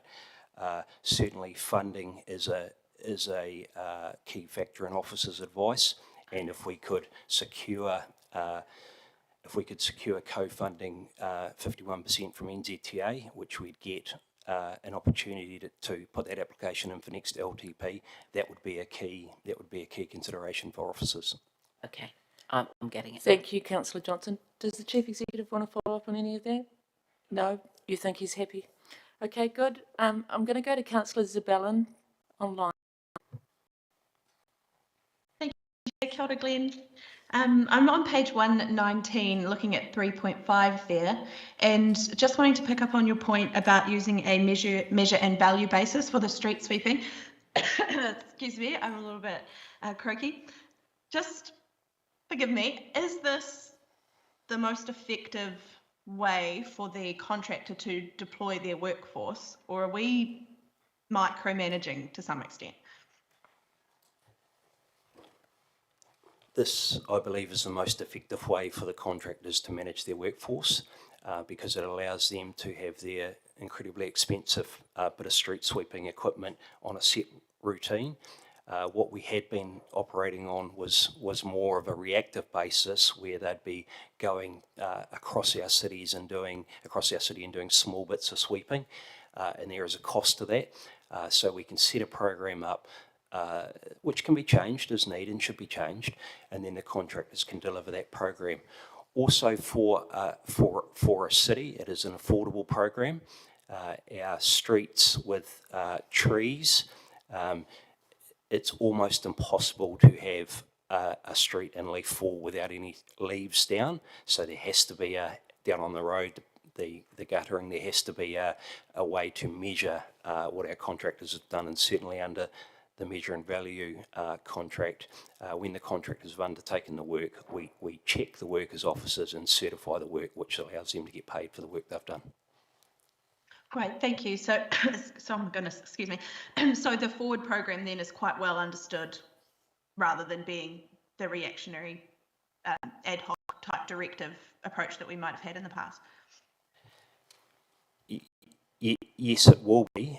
In relation to the funding conversations we've had, the amount of work, our work categories, our work programs are still being solidified and nailed down. And certainly as we get through these reports, much the same as with the street lighting, there'll be more detail, there'll be more information. Excellent, thank you. And just a bit further down, you were talking about the reseals or the rehab, and I just wanted to touch on a point I've brought up before about chip seal, whether we are sweeping loose chip seal or whether we're actually physically removing that chip seal, and whether we're looking at the middle of the road rather than just the side as well. These are some complaints that I've had regularly throughout the current contract, so I just wondered if we're changing that as we go forward. Yeah, chips, loose chips, it's the perennial issue, and our contractors, we try to find the balance between having the amount of loose chip you need to ensure good bedding in the surface so that the chip can move around and protect the surface of the road, but can also bed in properly, and also having a safe road. You'll see a bit of both on our sites. Often the contractors will move with a tractor-mounted broom and sweep the material off the carriageway where the vehicles drive if there's too much chip, and that's either left or right. So it goes into the guttering, the curb and channel if it's in town, or on the roadside if it's in the country, or across to the middle of the road. And then you'll see our road sweepers come along to remove that chip. I don't think we always get it right. I don't think the industry always gets it right, and that's something we need to work on and something we need to monitor. Thanks. By remove, did you mean with suction or sweeping to disperse? Suction to remove the excess chip, and there's a balance when you are chipping, the process of putting the chipping down, there's a balance to try to achieve where you have enough chip but not too much chip. And certainly it's hard to get. We don't always get it right. Understood. Thanks very much, Glenn. Thank you, Madam Chair. Thanks, Councillor. We've got 3 councillors left. Just be mindful of not asking the same questions that have already been asked. Thank you. Councillor Finlay. Thank you, Madam Chair. Road sweeping 3.5. Some of the back streets in Palmerston North, back in streets, maybe get swept once a year if they're lucky. Now, the previous contractor quite often would have someone on foot on those streets getting where the cars were parked. But now I see this contractor just goes, weaves in and out of the cars, so all the and leaves, everything else that's by the cars is still left there blocking the streets. So Do the they question- not have somebody on foot sweeping them like the previous contractor did? One of the issues we're still working through is under our previous term of this up till the end of June last year. A big portion of our street network, maybe half our street network, was only getting swept on call or on demand when people would ring up. Under the new regime, we've got a minimum of twice a year, so 2 sweeps a year on the small streets that you describe. Probably still not enough. Probably 3 or 4 sweeps is where we want to get to, I would imagine, as officers. The handwork that you describe, we hadn't been doing much handwork whatsoever. What we hope is that in the situation you describe, what we hope is if you're on my car's parked there when the street sweeper goes round, next time that the street sweeper goes round, hopefully the car isn't there. As our cities get denser, as our parking gets forced more and more onto the street for a whole variety of reasons, that gets harder. So one of the balances that we need to work through on how we allocate and how we set up the project is the program is the amount of handwork that you describe, and that's not just behind cars, but that's also the back of traffic islands where they go up against the footpath. Where we've got raised platforms, and that's something we need to work on. I suspect there's probably not enough funding to do as much handwork around cars as what we would hope in the sort of residential cul-de-sacs. But again, we need to work that program through, and we'll report back on that. Yeah, thank you. Thank you. Councillor Hancock.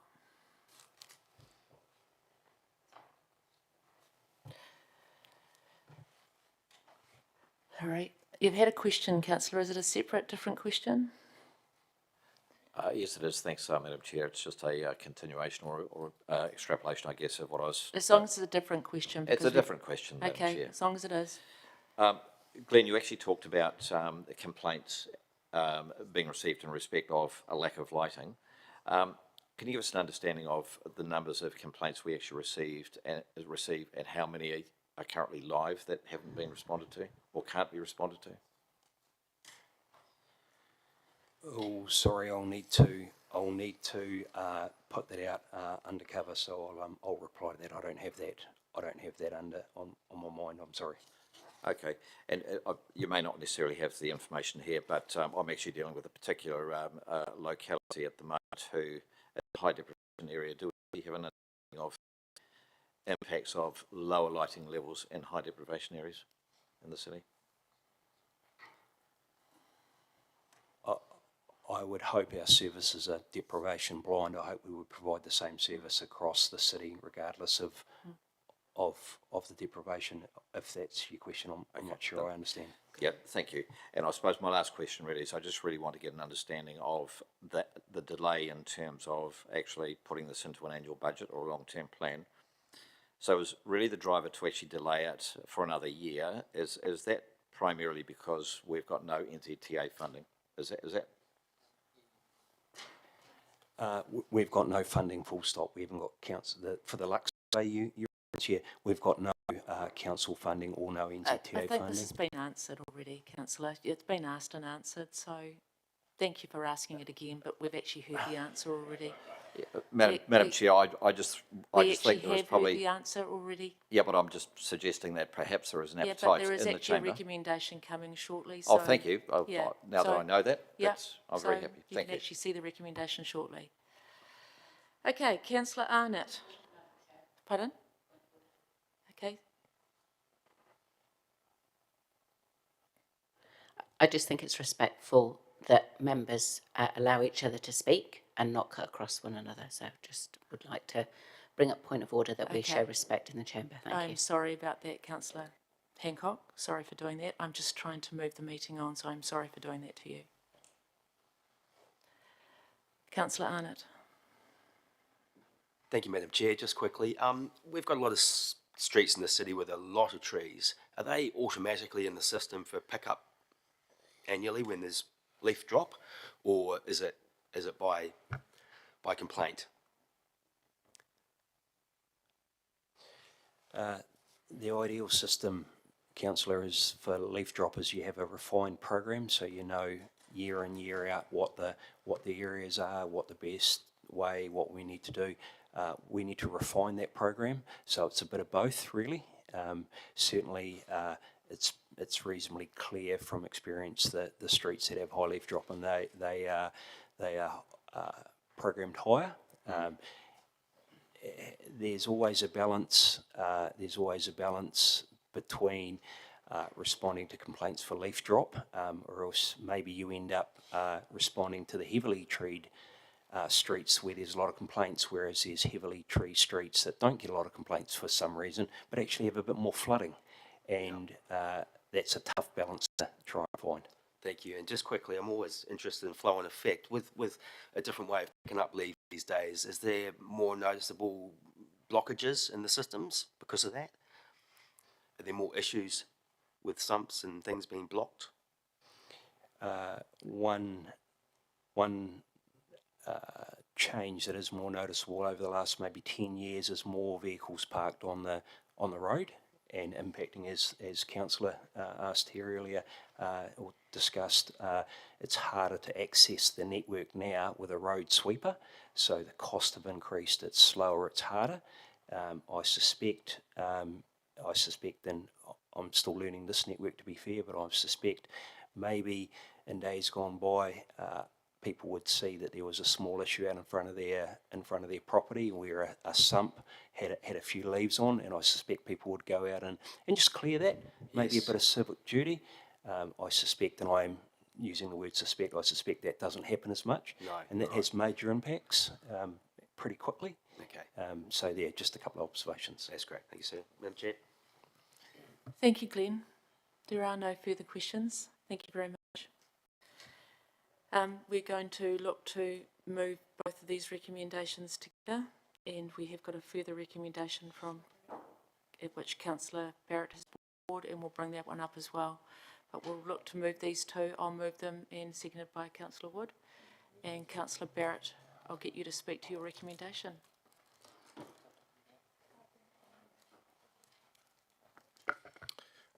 Thanks, Madam Chair. Just briefly while it's coming to screen, colleagues, you'll be unsurprised to hear that it is about street lighting.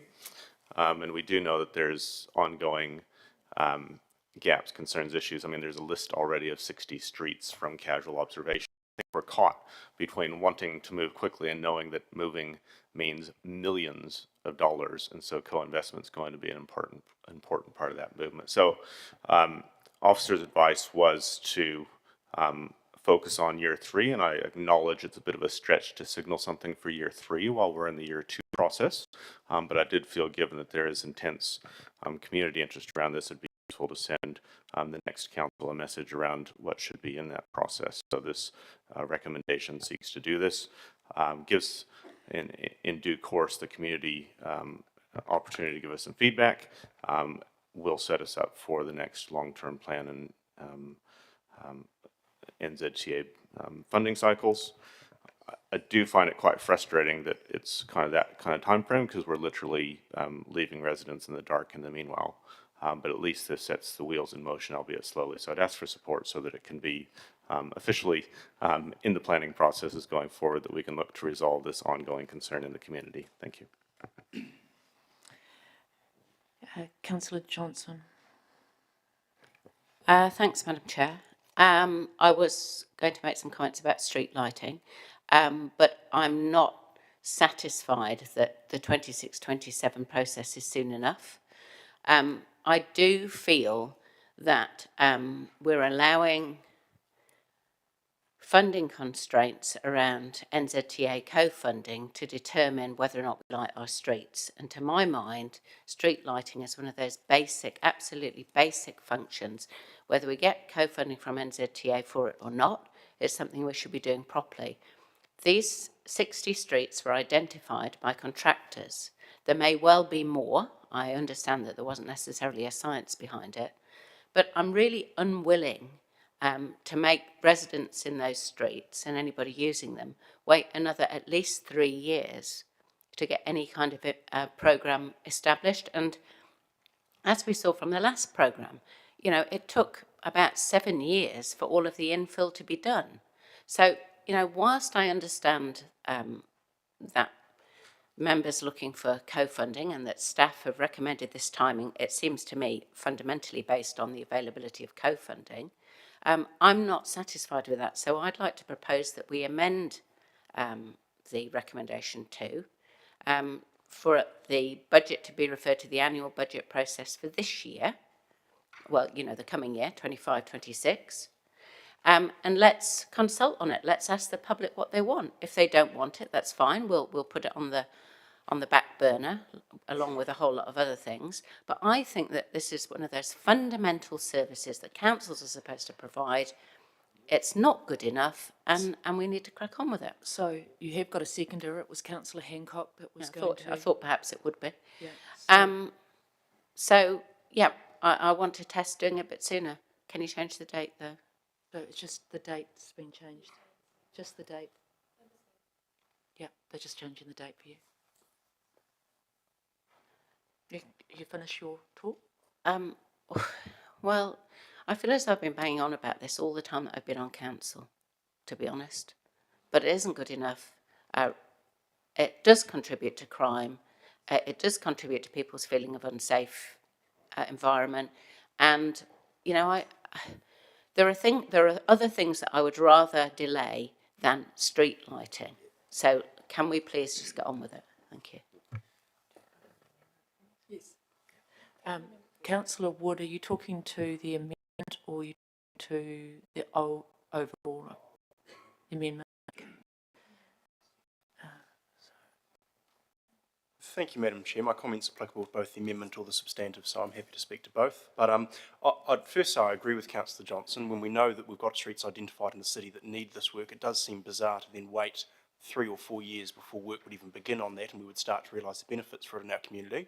I would perhaps put a slightly alternative view in the spirit of what Councillor Johnson's trying to achieve, that we talk often in this chamber about reactive versus proactive maintenance, and we say when we're in a constrained funding environment, we have to operate more on a reactive basis than a proactive basis. And so the debate we had earlier in the year was we've identified 60 streets, there wasn't a scientific method behind it, so as councillors we wanted to find out what the cost would be to do that scientifically, to get a citywide map, so that we could then make a scientific decision on prioritising those streets. Now, in seeing this cost of $120,000 to do that, would I rather we took the scientific method and spent $120,000 to identify streets that way? Or would I rather we took the reactive method, which was refer a budget to the annual budget discussion then to get on with starting to fix some of the 60 streets we've already identified? I would probably rather, and I disagree with the amendment, but I would actually rather spend 120 grand fixing streetlights rather than spend it planning about how we'll fix streetlights in the future. In an ideal world, this is the process we'd do. I agree. I would rather we'd taken an approach where we'd surveyed the entire city and then we could justify this is how we came to the conclusion of the streets we've prioritised. I would rather we did that. But if that was 30 grand, I'd support it. If it was 50 grand, maybe I'd support it. But at 120 grand, now, as I say, I appreciate the intention of Councillor Johnson and Councillor Barrett. I would rather, and I don't know how we do this process-wise, simply, in fact, I might vote against the amendment. Well, no, I'll vote for the amendment, but vote against it in the substantive. But I would rather we moved a motion that we just referred getting on with the 60 streets to our annual budget process for discussion, so that we can start the work and start to realise the benefits in 1 or 2 years rather than in. So, in that case, I would like to move a motion that we'll do that afterwards. Okay, so we'll do the amendment first, we'll do that afterwards. All right. Okay. I'm getting very confused. Councillor Hancock, are you speaking to the amendment? Yes, you are. Great. Yeah, thanks, Madam Chair, and thank you, Councillor Johnson, for bringing this forward. And there's some absolute reasons why we actually have to do what is actually proposed, and we need to bring it forward. Quite simply, there are 2 locations in the city through my role around Safe Cities. There are 2 locations which aren't even actually mentioned in that list of 60 streets. And so therefore, we actually don't understand or don't know the lighting deficiencies that we actually have around the city. You know, we've actually heard that, yeah, we passed muster according to New Zealand Australian standards, but that's just on a numerical basis. It has absolutely nothing to do with lux levels that exist or need to exist in streets at all. There are some parts of our city that are very unsafe because of lack of lighting. And delay is not satisfactory. We've already heard that our infill lighting has actually taken 7 years already. Like if we just keep delay, we'll be in a state of rigor mortis very, very soon. So let's make sure that we actually at least bring this forward to next year's budget conversations, because our community does need to have some visibility over this and some transparency. So delaying, please don't do it and vote for this. Thank you. Councillor Naylor, is this the amendment?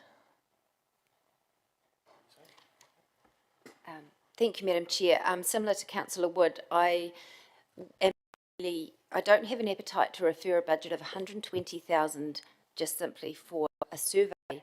I do think I'd be interested in not supporting this amendment, but to change, unless what he's put up there is the same, but to delete the survey part and I'm happy to refer a budget of 120,000 to support street lighting, but not a street lighting survey.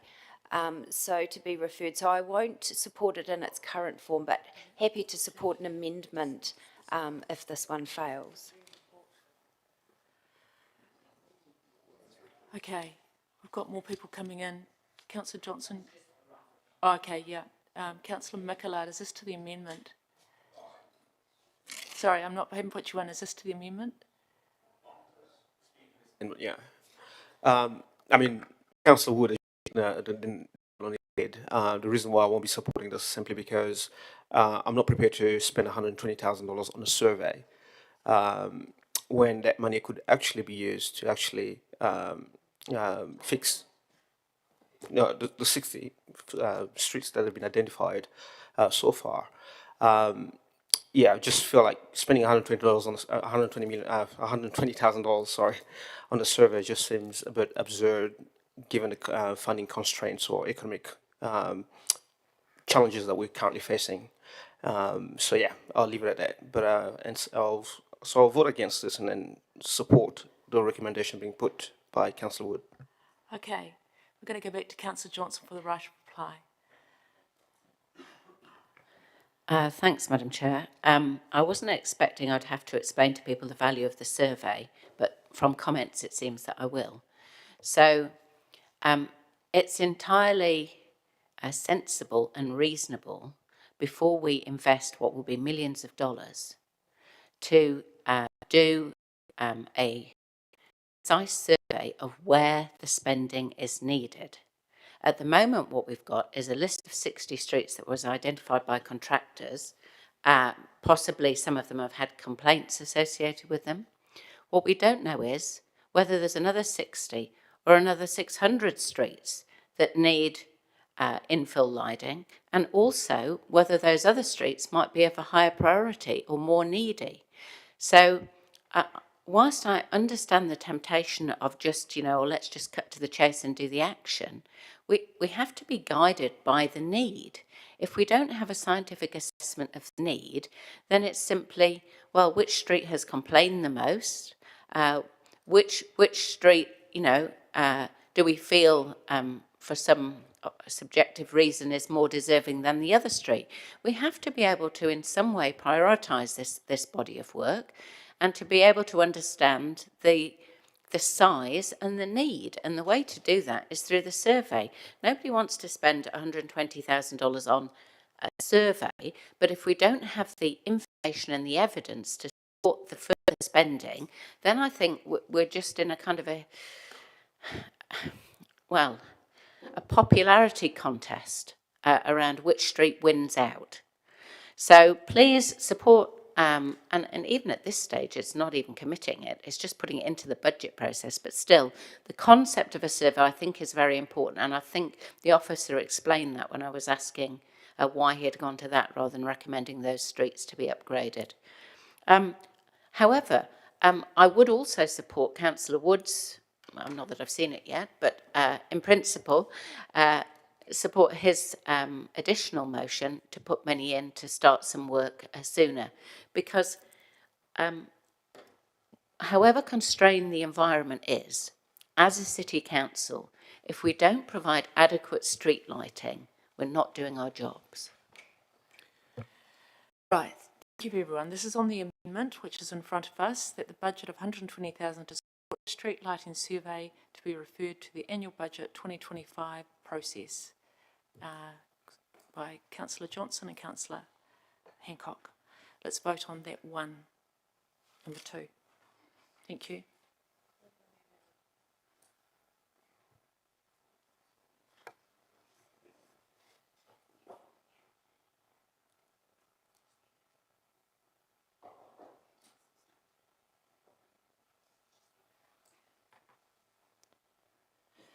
That's passed with 10 votes for and 5 against, and now we have a break. Okay, pause, we're having a break, 15 minutes, because then we're going to come back and finish this discussion, and then we have got visitors that are here from the airport and for CEDAR. So we have to finish this item as soon as we get back, and then we'll have our visitors come. So thanks, everyone. To the visitors, we have got some tea and coffee just in the lobby out here. And then after we've had in the airport, we will do the Featherston Street, for those that are waiting for Featherston Street.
been made as substantive, we now need to vote on that and then we can vote on the others. So we vote on the substantive? Yeah, vote on the substantive and then we can vote on the others.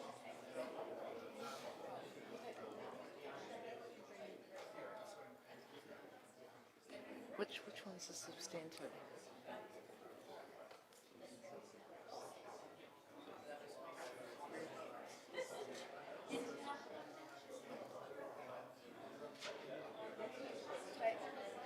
So that's our substantives. Right, okay. Okay, welcome back everyone. We're going to vote on the substantive, which is number two, but actually, could we wind number one into that as well? If you're confident in your pass. Yeah. So 1 and 2 can go together. Is everyone happy with that? And then go to additional others. That will, the addition will be separate. That's what I wanted to do, 1 and 2 together. And the first. Yeah. I see. Yeah, I see what you're saying. Okay, So we can take all three of those together. we can take all three of those together, and then William's got a separate one. Okay? Sorry, Brent, do you want to say something? Thank you. I assume that means we've had the debate around the back to the substantive of 2, and just to acknowledge and thank colleagues for their encouragement to get on with it. I think we've landed in a good place. Thank you, Councillor. Councillor Naylor? Just asking for 2 to be taken separately, please. Okay, yep, we did. We've now clarified that. 2 will be separate. So we're going to be clear on everyone. We've got number 1 was that the committee received the memorandum for road maintenance 6 monthly presented to the Economic Growth Committee on November 20, and that the Economic Committee received a report for street lighting info presented on the 20th of November 2024. Those 2 we're voting on. Is everyone clear on that? Those are the 2 we're voting on right now. Okay, we'll go to vote. And I'd like to thank all the officers that put all the effort into that, so thank you very much for doing that.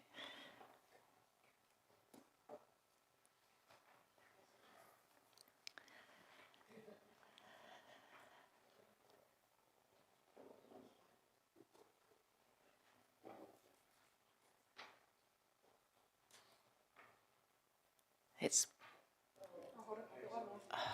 hold on, we're going to re-vote because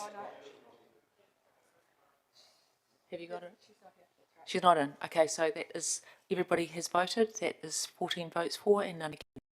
Right, we'll vote for the next one, which is number 2, that the budget of 120 to support the street lighting survey to be referred to the annual budget 2025-2026, which we've already had the debate on.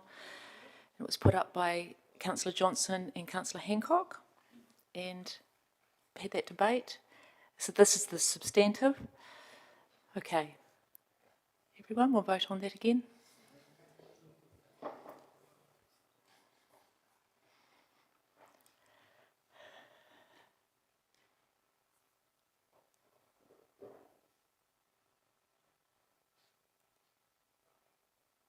That has passed 9 votes for and 1 against. And the final one, this is the new one that Councillor Wood is putting up, and I will hand that over to you, Councillor Wood.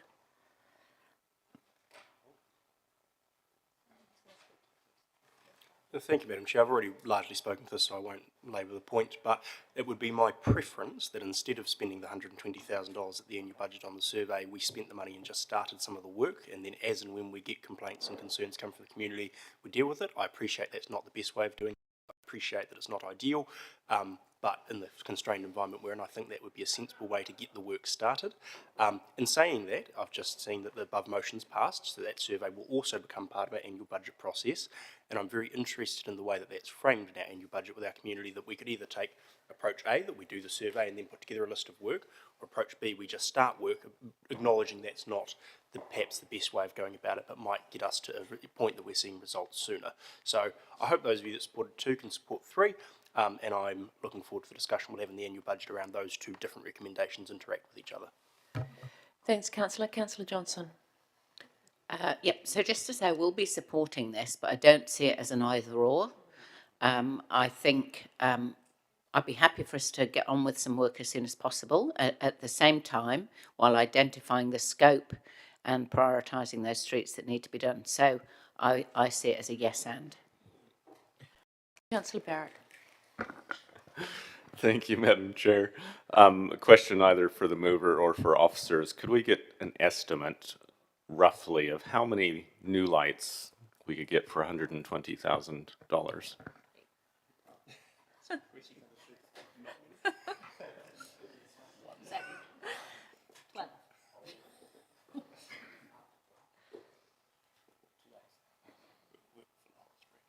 I take a year not wanting to answer it. Should I just say not many? Not many. It would. Do you have a number? Probably 3, 4 or 5, depending on the complexity of what we need to do.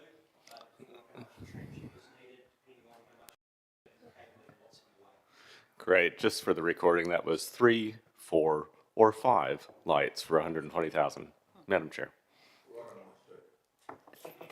Thank you. Right. I think we've all... right of reply. Do you need one? Sorry, no quite. Right of reply, Councillor Wood. Just to say, I appreciate it can be a yes and, but my preference is that it's an either or, but we can have that debate at the annual budget. Right, we'll look to vote.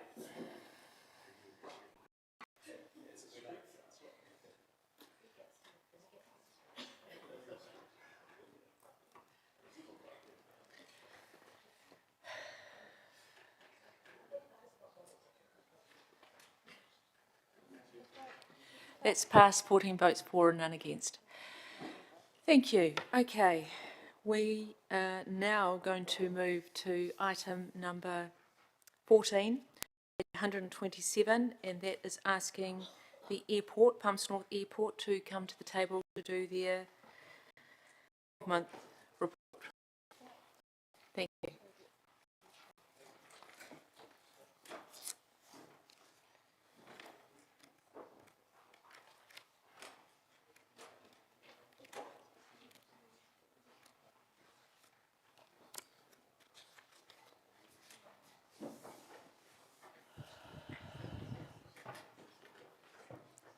David, if you can reintroduce everybody, just in case people have forgotten.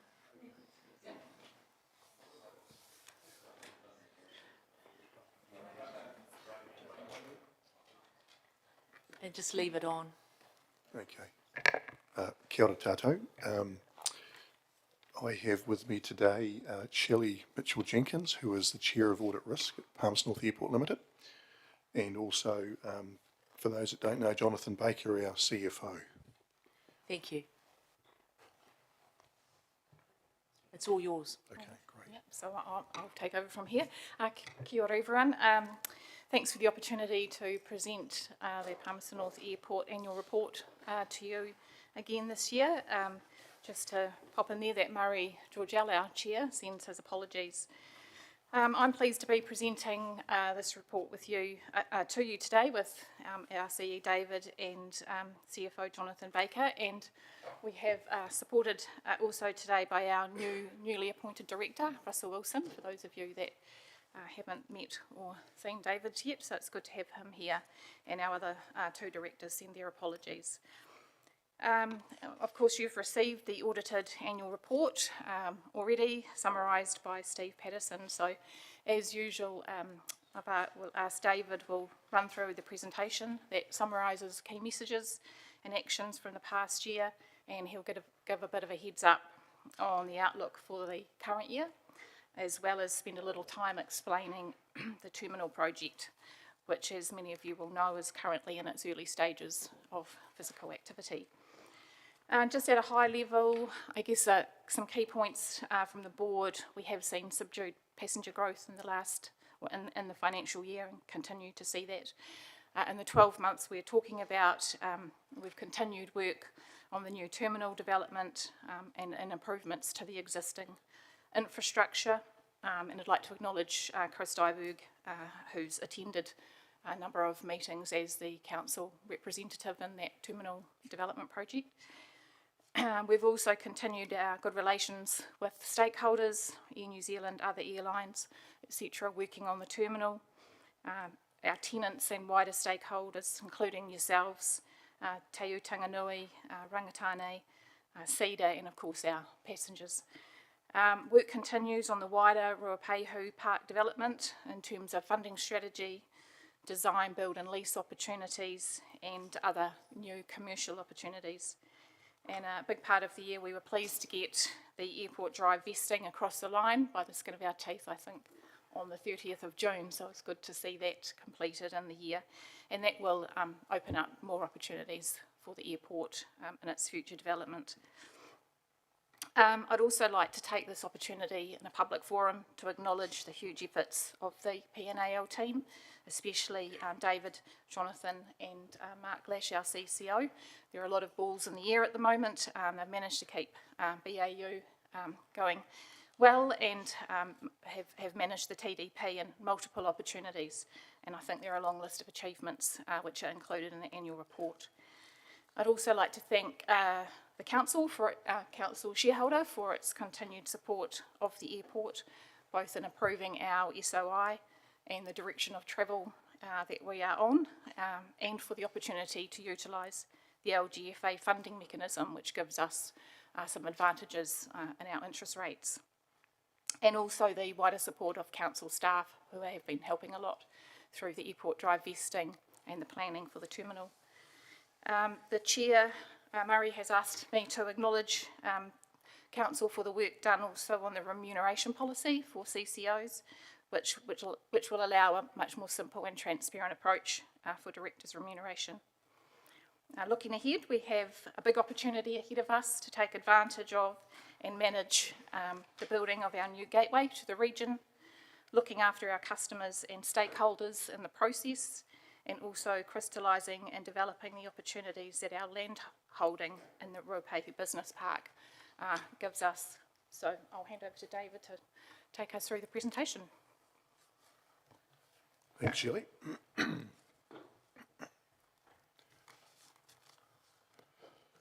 Okay, so just up here on the screen now is a summary of some of the key highlights of the year ended 30 June, essentially covering off our 5 Cs, our strategic objectives. So I'm going to go into each of those within the slide pack itself. So I won't talk to those on that slide. If I start with customer, it was very pleasing to maintain our Net Promoter Score at 45, which is high. If I think of airlines and other tourism businesses, typically they're up to around 39, 40. So a result of 45 was extremely pleasing. We know in the year ahead it's going to be a focus of ours as well. Whether we can keep it at 45, we don't know, but we're certainly going to be trying. It was pleasing to complete the first stage of our pick-up drop-off shelters that many of you will be familiar with, just adjacent to the terminal building. And we've also opened the next stage of our car park extension, being the long stay car park, with an extra 123 parks. So I think now we're up to something like 720 car parks, which hopefully should hold us in good stead for a few years to come. Licence plate recognition was introduced in our car parks, I think in early August, and I just got some stats yesterday from our car park providers saying we've had over 100,000 entrances into the car park since it's been live. And approximately 99% of those have been successful transactions, shall we say. We had teething issues early on, but less than 1%, so we're happy with the success of the product so far. In terms of the TDP, we have engaged Little and Loud, and many of you will be familiar with Little and Loud, of course, being an award-winning Palmerston North-based PR firm, and they're helping us with our comms, and you would have no doubt seen comms from us with Little and Loud branding. It was fantastic to again be awarded gold certification in the Qualmark standards. The only airport, I think, still in New Zealand that has a Qualmark Gold standard. And we also introduced our Airport Ambassador program, which I'll talk a bit more about later. In terms of, oh, sorry, wrong way, maybe. In terms of culture, pleasing result for our annual engagement survey, 78% engagement, slightly down on 2023, but the number of completed surveys was increased, so that's a pleasing in itself. We did undertake a organisational reset, really designed to shore up our frontline teams, given the TDPs on us. So we've invested in more terminal operations officers and those airport ambassadors that I talked about, but also our facilities team. We've boosted capacity within that team. We now have 6 rescue fire officers, it has been a struggle to get up to the 6 required. Very pleasing to have our first female rescue fire officer, Nicole, join us, and she's now fully trained and operating solo. And from a board perspective, we farewelled Gerard Gillespie, who many of you will know, and we welcome Sarah Everton to the board, and as Shelley mentioned just recently, Russell Wilson's joined the board as well.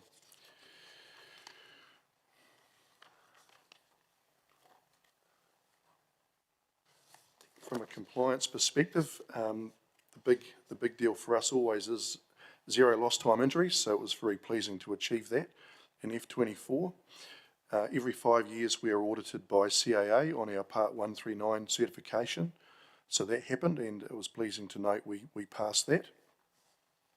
We've continued to maintain our required 24/7 rescue fire cover at our airport, given that we are a 24/7 operation. And we onboarded a new health and safety reporting system known as OneReg. And many of you will know we've continued to undertake pavement rejuvenation through the year, and we successfully completed the CEST spray treatment on the runway. Community engagement. ACA level 4 achieved, so one of only 3 regional airports in New Zealand to have achieved that level. So that's Airport Council Airport Carbon Accreditation Program. So level 4 is around focusing not only on our scope 1 and 2 emissions, which are our controllable emissions, but also the scope 3 emissions, which come from our tenants and other partners at the airport. So pleasing to achieve level 4 accreditation. Sponsorship, as you know, is a really important part of what we do. Social licence is critical to us, and so being out and about in the community and sponsoring key activities is really important to us. So we've continued to maintain and extend what we do in the sponsorship space. Many of you will be aware that Murray Georgiel is part of the Te Utanganui Steering Group, and of course, in terms of the terminal, Rangatane o Manawatu are heavily involved, so Warren Warbrick and Peter Tarangi are on our co-design committee.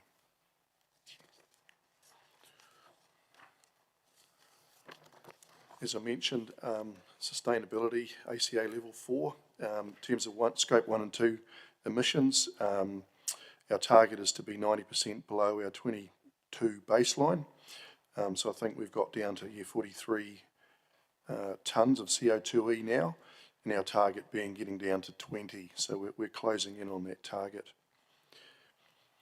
Scope 3 emissions quite significant, as you'd appreciate, because it includes our airline customers and others, and we're working with Field Air and our cafe around some initiatives to reduce their scope 3 emissions at the moment. The next slide shows you our I think it's 1 and 2 emissions, Jonathan. Yep, our journey in terms of getting our scope 1 and 2 emissions down.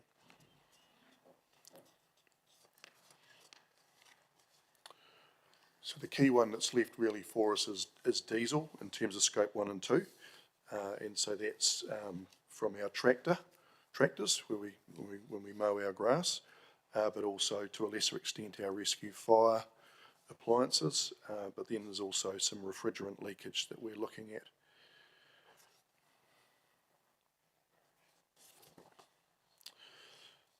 If I can just jump to the terminal development and our sustainability initiatives with that project. A key aspect of the terminal will be the use of LVL timber within the customer-facing areas of the terminal. We have a steel fibre reinforcing floor slab instead of traditional bars, which reduces embodied carbon. And we're also looking at concrete additives to reduce the cement content. And thermal modelling is underway of the glazing at the moment to optimise our energy consumption needs. So carbon life cycle analysis was undertaken or is being undertaken at Develop Design, and we'll have an update on that at the end of detailed design, I think that's supposed to say. And just a note, there has been discussion around whether we should consider Green Star accreditation. We've made the call that given that we're an airport, the AirBIC Airport Carbon Accreditation Program is the most fitting credentials for an airport to be considered against. It's established globally for airports, given our unique makeup of what we do. And so that's why we've chosen to work with ACA as opposed to Green Star on the terminal. It doesn't rule us out from using Green Star for other buildings around the campus, but in terms of the terminal, it's ACA.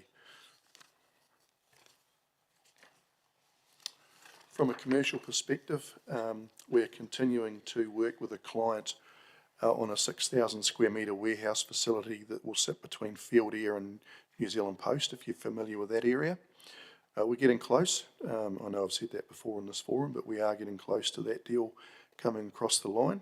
It's quite a complex one, but if it comes off, it'll be significant benefit for Te Au Tanganui. We also have a range of other initiatives underway, including some small-scale warehousing and office units that are under construction in Zone B and C, which are being undertaken by third parties.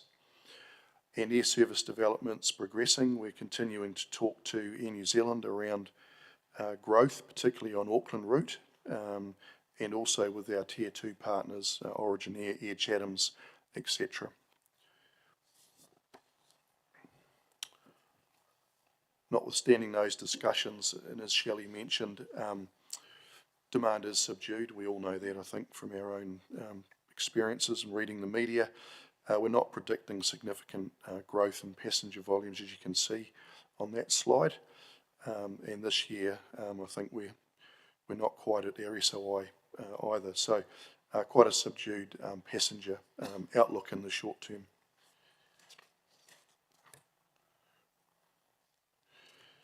In terms of some key financials, as a result of all of those activities, revenue at 15.5 million was 9% above SOI. So notwithstanding those passenger numbers, we did manage to achieve quite a healthy result of revenue. EBITDA was 7.5 million, 30% above SOI. But unfortunately, net loss, as you can see there, of 2.3 million, and that was really driven by terminal write-off associated with the TDP and airport drive vesting, I believe.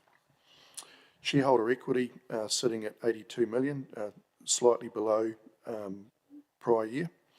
And as we've flagged, there's a net dividend, notwithstanding the loss, which I think was going to equate to 20% of the SOI profit, which the board have committed to paying. Total capex at 3.8 million was below SOI. That's because of the timing associated with the commencement of the TDP project. And as a result of that, debt didn't get to the level we had predicted, again, because the TDP hadn't kicked off. Jonathan, I might ask you to put you in the hot seat and you can talk to the one-off impacts to the P&L. Sure. So, yeah, David touched on the loss after tax, but the healthy EBITDA, really the two main drivers behind what pushed us from a profitable Jonathan, position. can you bring it further forward so we can hear you? Thank you. what pushed us from being in a profitable position into the loss were these two large one-off items during the year. So with the vesting of Airport Drive, it pushed through an expense in our accounts of about just over $5 million. Part of that was a cash payment to council of $480,000. The rest was the book value of those assets in our accounts. And then there was a change in tax legislation, which meant we had to remove any future tax deductions on building structure, which amounted to another $1.1 million expense for tax in our books this year. So those were the big drivers that pushed us into that loss position of $2.38 million.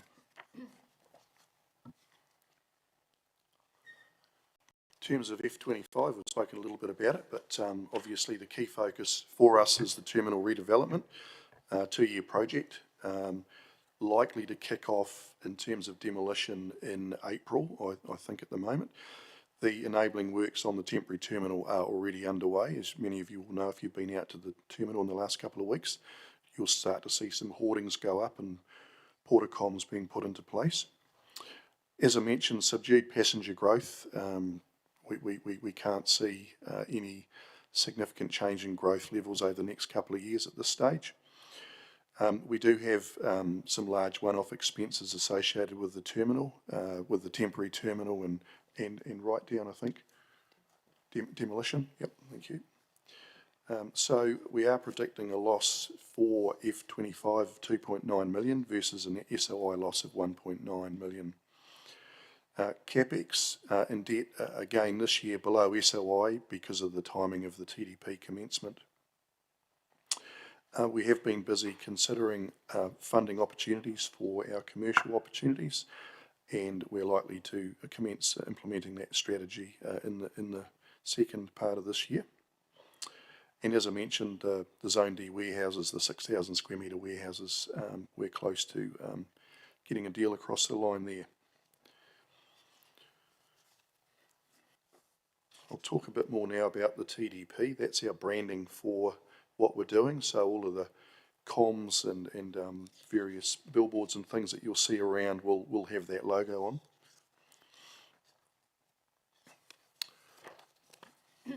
So we are in still in detailed design for the terminal. We don't have a finalised detailed plan yet. We expect that to be completed around February, if maybe creep into March. As I mentioned, a 2-year construction, so we're still targeting the end of 2026 for the terminal to be completed. As I mentioned, temporary terminal works are underway, and we'll likely be in those temporary terminal facilities by the end of January. And as I mentioned, Little and Loud are helping us with our comms. In terms of the new terminal, approximately 5,000 square metres of space. Current terminal, I think, is about 4,400, so slightly bigger, but a much better shape from a functionality perspective for passenger flows. It's a much better outcome for us than what we have now, which is a very long and thin terminal. Within the 5,000 squares, there's 3 primary areas. There's a baggage make-up and screening area at the western end of the terminal, so that won't be a customer-facing area, that's back of house. And screening, if screening is required at some stage in the future, that's where it will happen. It won't be there from day one because it's not a requirement at the moment. The central portion of the terminal is check-in and departures amenity, so retail, cafe, bathrooms, etc. And then the eastern end is the arrivals area and rental cars. It's a ground floor terminal, so all customer-facing activity will be on the ground floor. We do have a regional lounge, however, that will be on a first floor mezzanine area.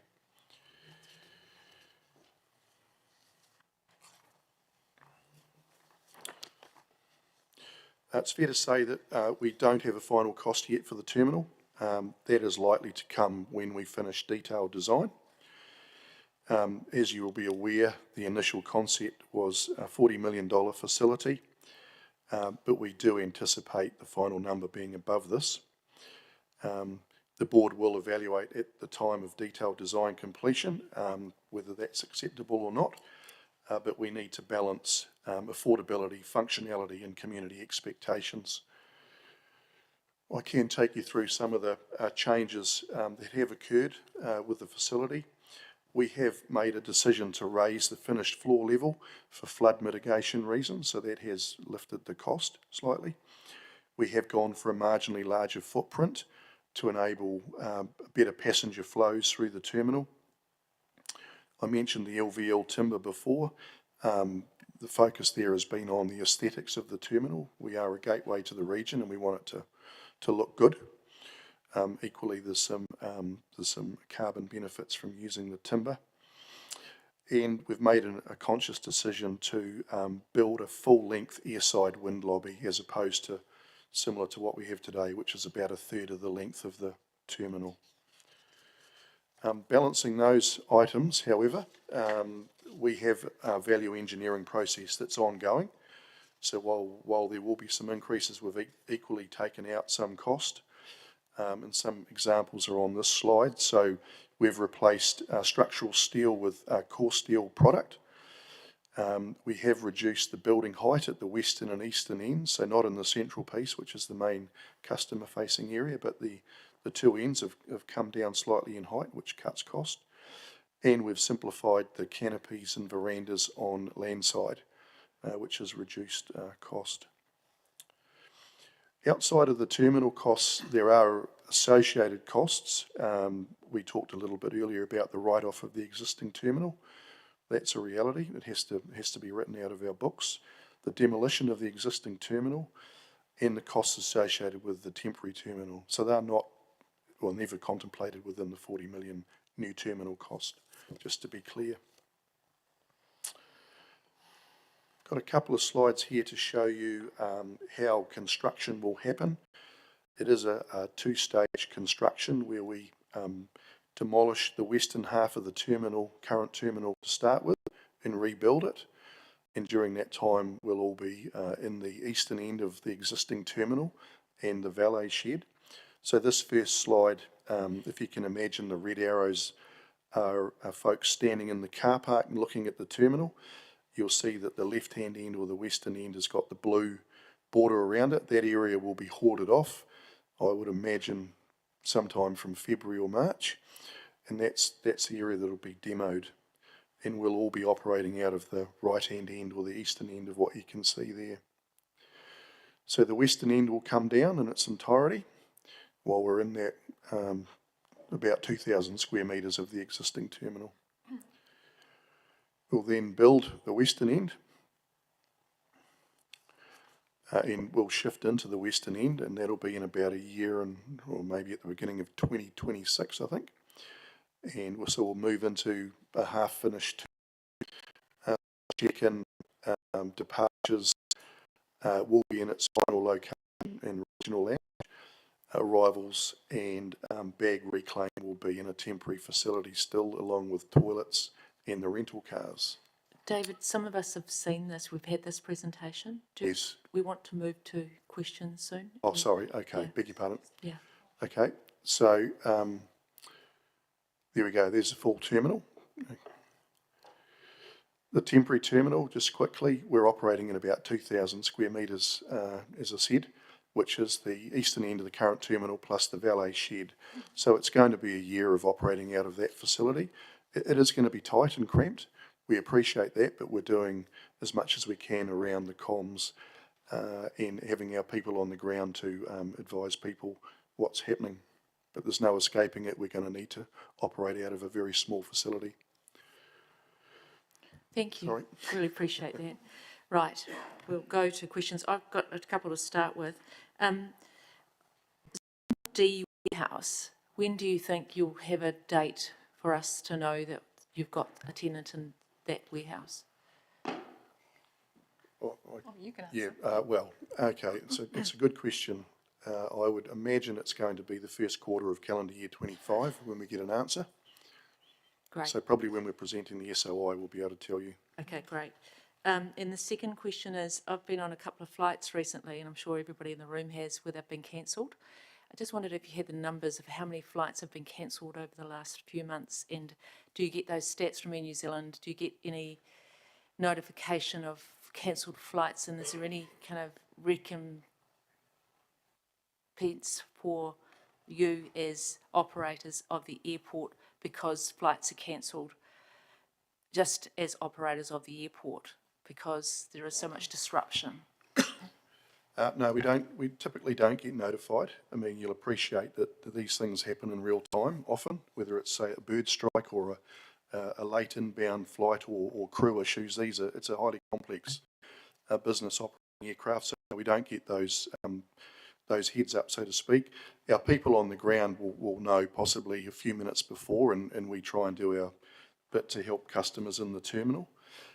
In terms of cancellation rates, I couldn't honestly tell you what they are standing at the moment, but when we do our pricing with Air New Zealand every year, we make an assumption around what number of flights would be cancelled, and that impacts on the aero pricing.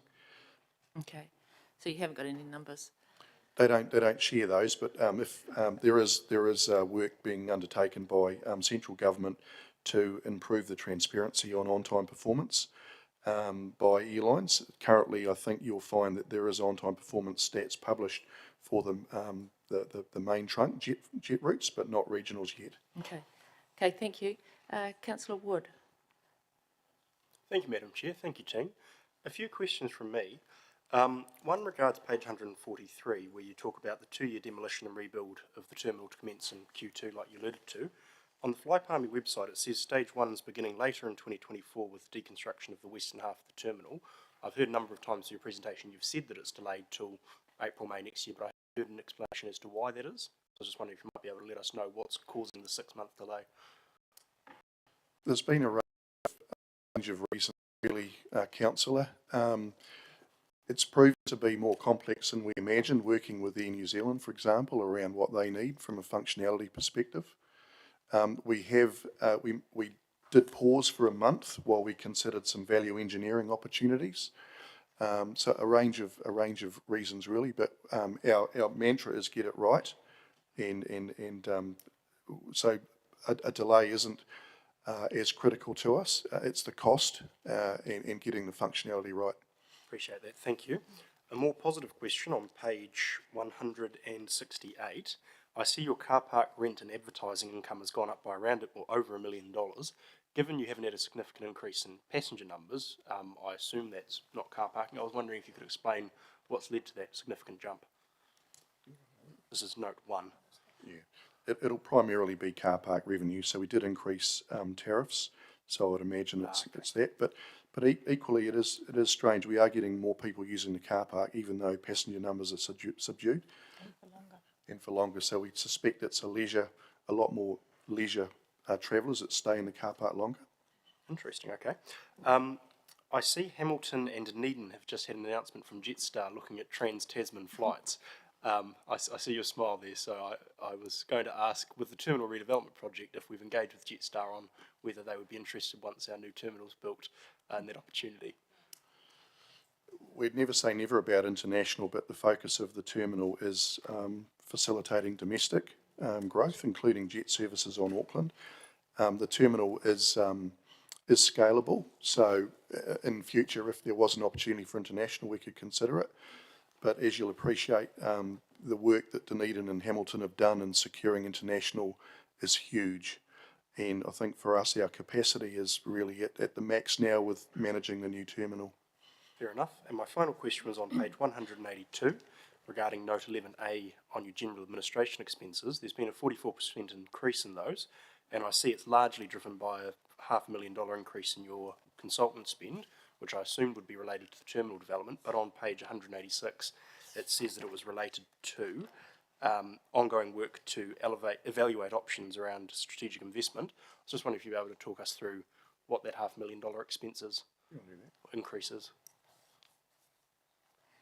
Yeah, that's correct. It's not to do with the terminal development. That would be capitalised into the project. These are OPEX to do with evaluating, resolving the funding constraints that we've been talking about in the last couple of SOIs. So this is us working through the projects about equity versus debt options appropriate, and then what subset of that is the correct approach for us. So, right, so the anticipation is that it will return to more normal levels. Absolutely, yeah, it's a temporary blip. Great. Thank you very much, Madam Chair. Councillor Johnston. Thanks, Madam Chair. Thanks for the report. I just had a question around diversification of income. So although I see that roughly a third of your income was not related to aeronautical charges, when you look at the detail, a lot of it is related to passengers still. So apart from the rental income of $1 million, is there any other income that you've managed to diversify into that isn't reliant on passenger numbers? No, it's still relatively low, councillor. You're right. Car parking essentially is related to passengers, hence why the warehouses, for example, are so important to us. Massey School of Aviation is arguably our biggest non-aero earner at the moment, but we need more of that. So have you got targets that you're working to, and how are you tracking on them? Essentially, the targets in the SOI around those Zone D warehouses, as we call them, and a refurbishment of another hangar. So it's being driven by those two key projects. Okay, thank you. Thanks. Councillor Bowen. Thank you, Madam Chair. Just on the presentation, David, and thank you all for coming in. Has that presentation been given in public before? No. No, okay, thank you. As previous questions, there's always expectations around international, and I'm seeing it all over your social media with this. So is there a plan for managing those expectations in the community as you go into this build project? That's a very good question, councillor. It's a very tricky one. People are very passionate about international, and so we can only state what I've mentioned to Councillor Wood, that our terminal is scalable. We'll never say never to international, but just right now, it isn't a priority. It is a significant amount of work that would need to be done. Our focus is on getting a terminal that's resilient for our community and building our domestic services, but we'll never say never. Appreciate that. And just the last one, you mentioned in your 5 Cs your investment in community for social licence. Are you able to talk a little bit about how you measure social licence for the airport? How would you know you didn't have it? It's a very good question. Okay, Net Promoter Score, I guess, is one way. People will feed back to us through that metric if we're not doing things right. But look, it's a very soft target. It's about feedback online, for example, community views on PFAS contamination, on noise at night from jets, etc. So really, it's. I think you probably know when you don't have it. It's hard to know when you do have it. It's sort of reverse. You'll certainly hear, won't you, from people when they're not happy about activities. Well, we do. Yeah. So on that Net Promoter Score, are people who are engaged with the community activities of the airport included in that request for feedback for the NPS? So, for example, if you attend something that you're a sponsor of, how is that linked into your NPS data? Not directly. It would only be if they chose to go to the airport and go online and participate in the survey. Okay, right. Thanks for that. Madam Chair. Councillor Arnott. Thank you, Madam Chair. Thanks, team. As a council-controlled organisation and with a council with an experienced comms team, did directors look at utilising PNCC's team at all for communications? Yes, please. Yeah. Well, we work collaboratively with your team, but I guess again back to we've got a brand, we've got a comms strategy around the TDP. We feel we're the best position to manage. And again, we are collaborating with council. We wouldn't see to utilise your internal comms greater than we are now. Thank you. Councillor Dennison. Thank you, Madam Chair.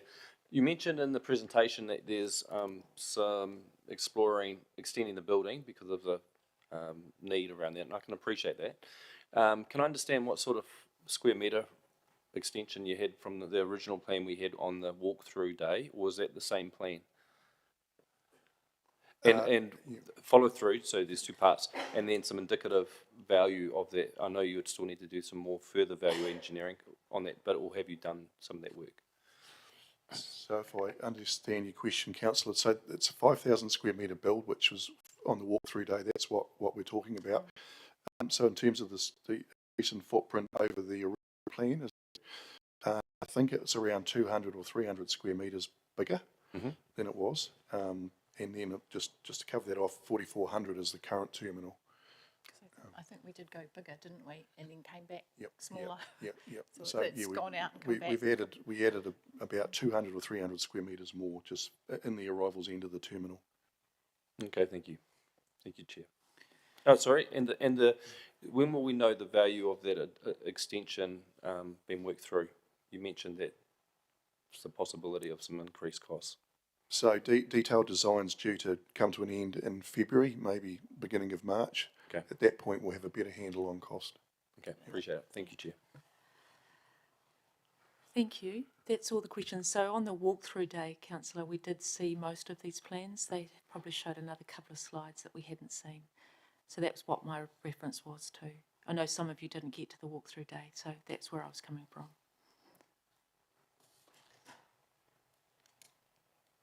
Thanks for the clarification, Madam Chair. I did think that was likely to be the outcome, but the airport or a CCTO, it's important that these things are shared in public, not just with elected members in private. Okay, thank you very much. Really appreciate that.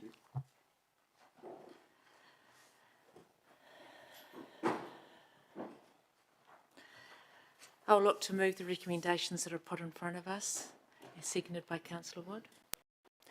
That the committee receive the annual report and financial statements of the Palms North Airport for the year ended the 30th of June 24, presented to this committee today on the 20th of November 24, and that the council's shareholders representative be instructed to support the proposed resolutions on sections 2.9, which is on page 130 of our documents, to be considered at the annual meeting of the Palms North Airport to be conducted by way of resolution in writing. So that's been moved and seconded by myself and Councillor Wood, and we'll look to comment. So just to say thank you very much for the presentation today. We really appreciate that. You've done a lot of work and you have really tried to work with the council on this by having presentations where you've had the council and you've invited us all there, even if some of us could get there and some of us couldn't. So we do all appreciate that. Thank you very much for taking the time to do that, to walk us through it, through your plans, and to answer our questions. We do really appreciate that. So thank you very much. Councillor Barrett. Thanks, Madam Chair. Just briefly, really great to see the progress on the sustainability side of things, and would commend the airport company on that, especially the dramatic improvements around Scope 1 and 2 emissions. That's a challenge that was first put to you 2017 or something like that. So I think it's really great to see it finally landing, and probably also tells us a little bit about the kind of time frames between when we send signals around key sustainability targets versus the ability to realize those some years later. Also really appreciate the focus around the sustainability side of the terminal development project. And I think the first time I've at least seen the numbers in terms of the airside emissions, so 33,000 tons, that's quite sobering. That's more than 5% of the city's total emissions coming out of one specific activity, but it's good to have that awareness there. So again, thanks to the company for the work. Thank you. There's no further comments, so we'll look to vote.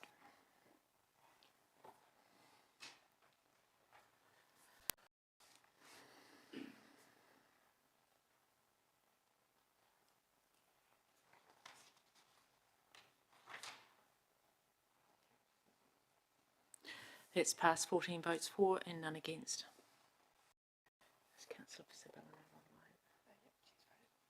Oh, Karen's right here. Thank you. Moving to the next item, which is item 15, which is the statement of expectation with the airport. So, is that you, Cameron?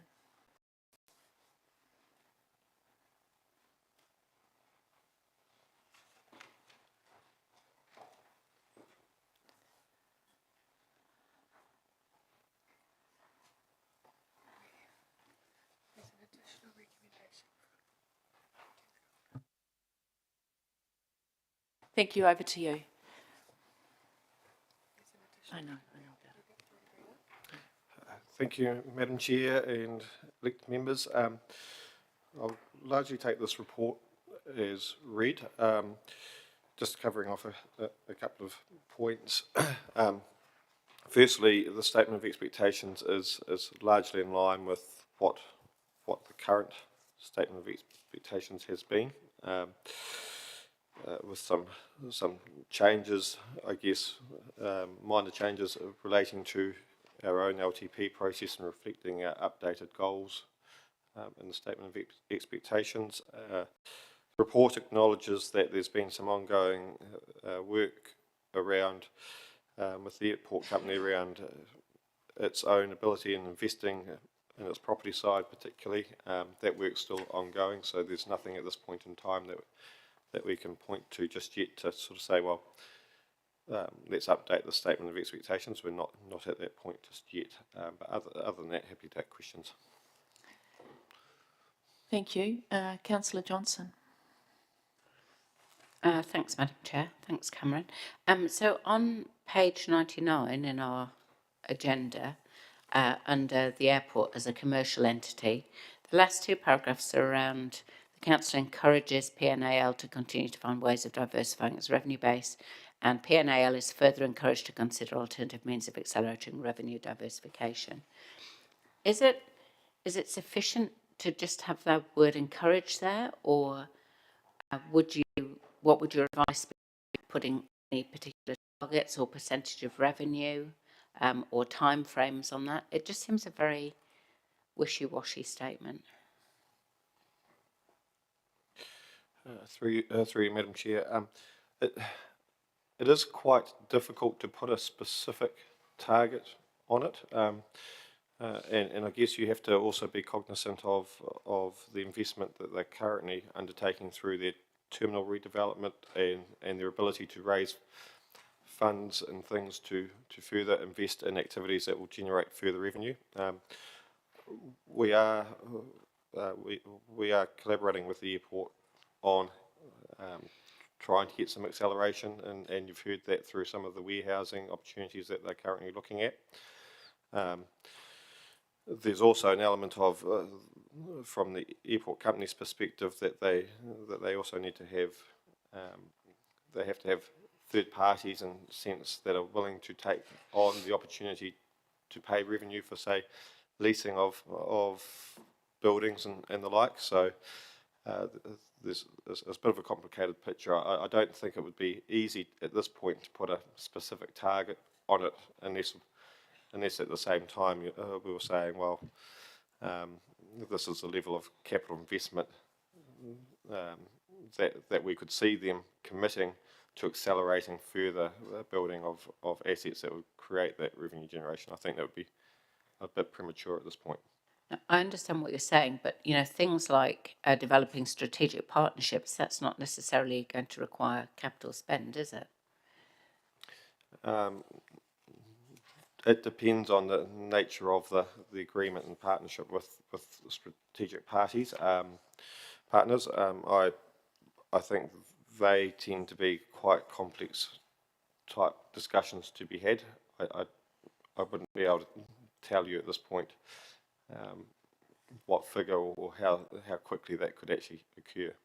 Okay, thank you. Councillor Barrett. Thanks, Madam Chair. Thanks, Cam. A couple of questions. The first, you'll probably recall a few weeks ago, we had residents from Julia Wallace in here expressing significant concerns around stormwater impacts in the village, and some residents in the McGregor Drive area as well. Just wondering what our understanding is of the interplay between potential expansion of diversification of PNL's business onto some of that land development that's currently just able to soak up rainwater, and do we have an active dialogue with the airport around those potential constraints and understanding that as it might influence their business in the future? Through you, Madam Chair, I'm probably not the best to answer that question, but I do wonder whether it's something through planning provisions that might be best managed in that way, like any development in the city in terms of stormwater requirements. But I'll see if the General Manager has a comment to make. Yeah, through you, Madam Chair.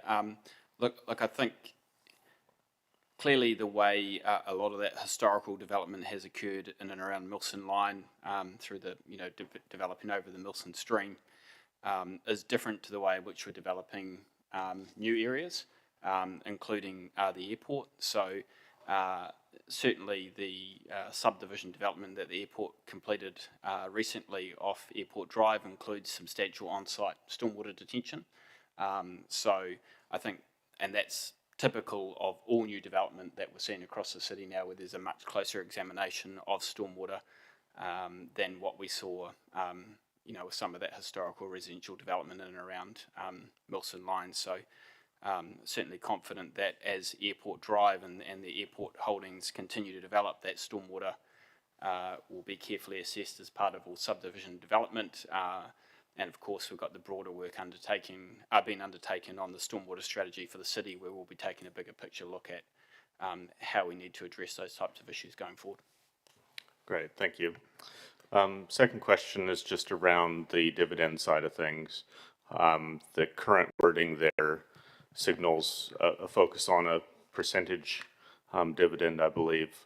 And just wondered what your thoughts would be around complementing that with some minimum dividend to be realized, and what I guess what risk we might face in terms of potentially the budget planning process within P&AL prioritizing other activities rather than ensuring there's a reasonable return back to the owner.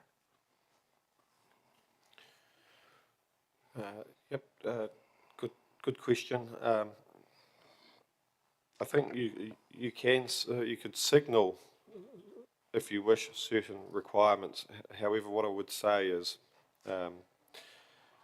the airport company, and particularly the board of the airport company, in terms of declaring a dividend back to the shareholder, do have certain responsibilities that they have to sign off upon to declare that dividend. So it's always going to be a bit of a subject to, and it's particularly what we call the solvency test. So they'll always undertake that as their role as a director.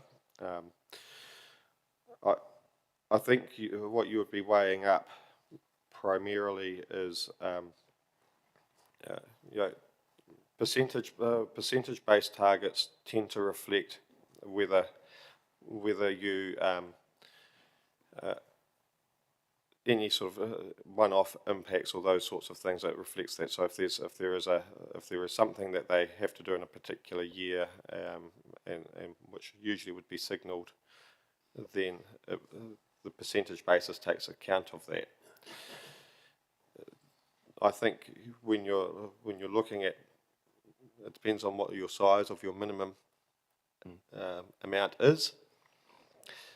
It would also depend on their solvency and I guess the opportunity cost as well, in terms of if they weren't paying us a dividend, for argument's sake, what that would be going towards is repaying back some of the costs. So that's the trade-off that you make when you set those expectations. Yeah, thanks. So just on the theme of debt costs, with a $40 million expansion, I imagine there'll be plenty of debt to go around for many years into the future. Would that be a fair statement? Yes, certainly the impact would be, and when you see it through the P&L statement, you'll have interest costs on that debt that reflects in their ultimate profit and loss position. Plus, they need to be generating some surplus cash from the profit and loss to actually repay debt repayment, to bring that debt down. Great, thank you. And just from a process point of view, if we were minded to signal at this early stage through their statement of expectation an interest in a minimum level, and then let's say that actually became adopted, that there was a minimum, and then the airport got into some strife, is there already a mechanism whereby we could revisit that as a kind of safety valve I would say that that you would be able to, and this is just my opinion on this one. I would say that you would be able to bring something back into the chamber if there was such a situation arose. So you do have the statement of intent process as well, where perhaps a signal could be provided to the council where perhaps those targets are unreasonable or not likely to be met because of a particular reason. As I say, this is setting an expectation that doesn't necessarily mean say that what happens in the future will always meet 100% the expectation. So they could bring that back into the chamber and say, we've got a problem here. Great. Thanks for those answers. Madam Chair. Councillor Dennison. Thank you, Madam Chair. Just in regards to the line of credit and having the option that you outlined in the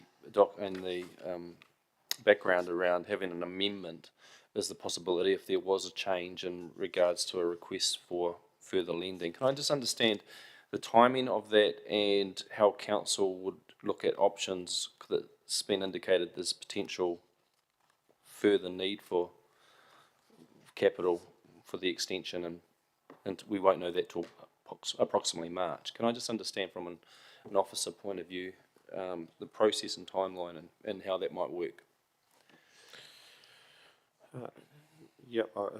Through Madam Chair. So the advantage to the airport company of utilising LGFA borrowing is obviously that's at a far lower rate than what commercial borrowing through a bank lender would provide. So that's the opportunity, I guess.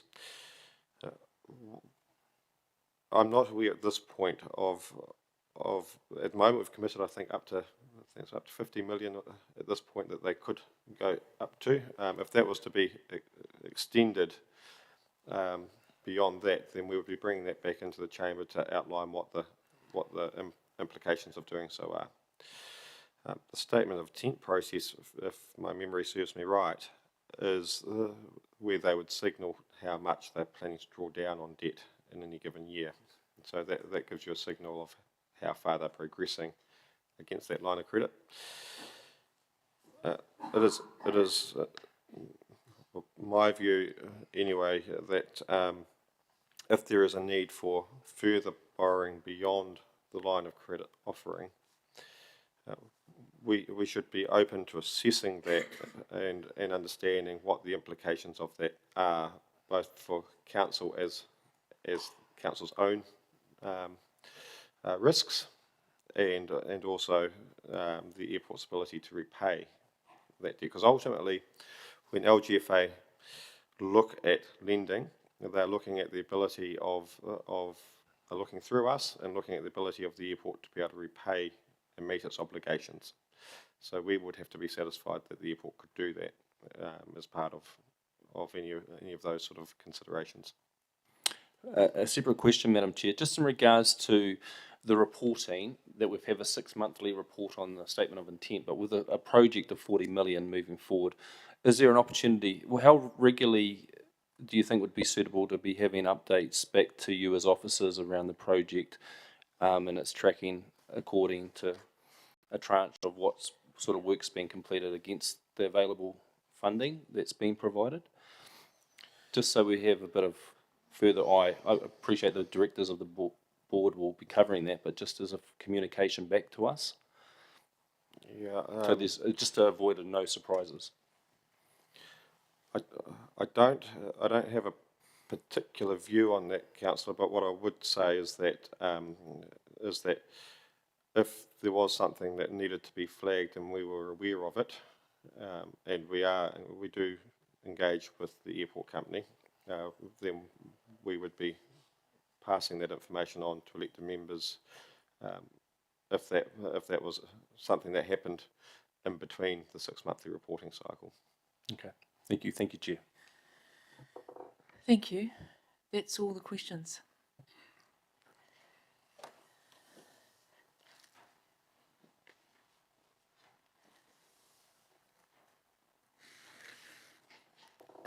Councillor Barrett has a further recommendation. Thank you, Madam Chair, for reading my mind.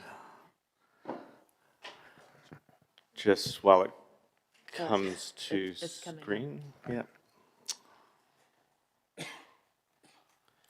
So I'll move the first recommendation, so you'll look to move your second recommendation. Yep, and understanding with Councillor Naylor away that Councillor Meehan's willing to second that. So it's been seconded by Councillor Meehan. So do you want to talk to your recommendation? Happy to now, if that's appropriate. Thank you, Madam Chair. The starting point for this recommendation is simply that we should have some assurance as a community of a direct financial return to that wider community on an asset and a business of this scale. Now, historically, we've just used a straight percentage approach, and that's you know, worked at times, probably hasn't worked to our satisfaction at other times. What this does is recognizes that the business is now in quite a different phase than it has been historically, so it's in diversification as well as a significant rebuild of the terminal. So a lot of places where money could be prioritized other than ensuring a return to the community. So what this does is takes a relatively modest approach of signaling a dollar amount as well as a percentage amount, so that we're assured that there's at least some baseline of return to the community. These numbers are below the historic baseline on this, and step up slowly over time. Again, would be revisited annually, and it's just the start of a conversation. So again, the statement of expectations is where we're at now. So there's a chance for the airport company to respond with their views around the practicality of this or otherwise. But I think we would be wise on behalf of the community ownership of a $80+ million asset that we assure ourselves that we don't end up in a slightly awkward scenario where, yes, we have a 20% or yes, we have a 40% dividend, but it turns out there's only $1 of profit. So we only get 20 cents or we only get 40 cents. This just gives us that baseline assurance, better certainty in terms of our financial planning around what would be expected going into the future. So would ask for your support on this so that we can begin a conversation with the airport around a slightly broader approach to the dividend expectation in the foreseeable. Okay, so we'll take the second one first. Is there anyone going to comment on it? I'm going to I'll comment first if no one else is. I'm not going to vote for it. I'm listening to the officer.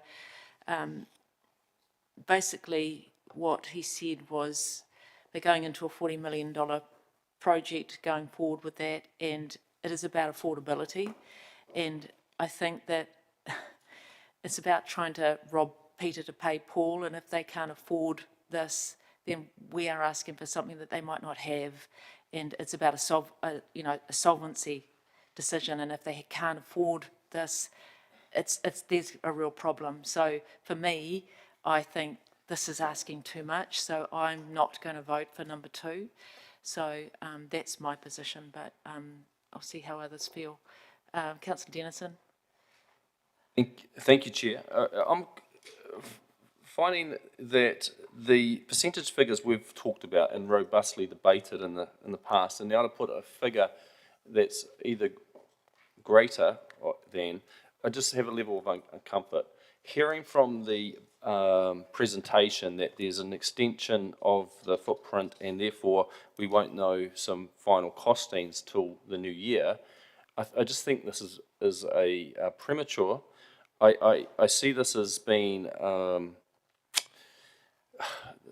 you talk about bringing up issues that we keep debating. I think we've had debates on this type of issue, and probably would suggest that while it's fair, it's still a little bit opportunist.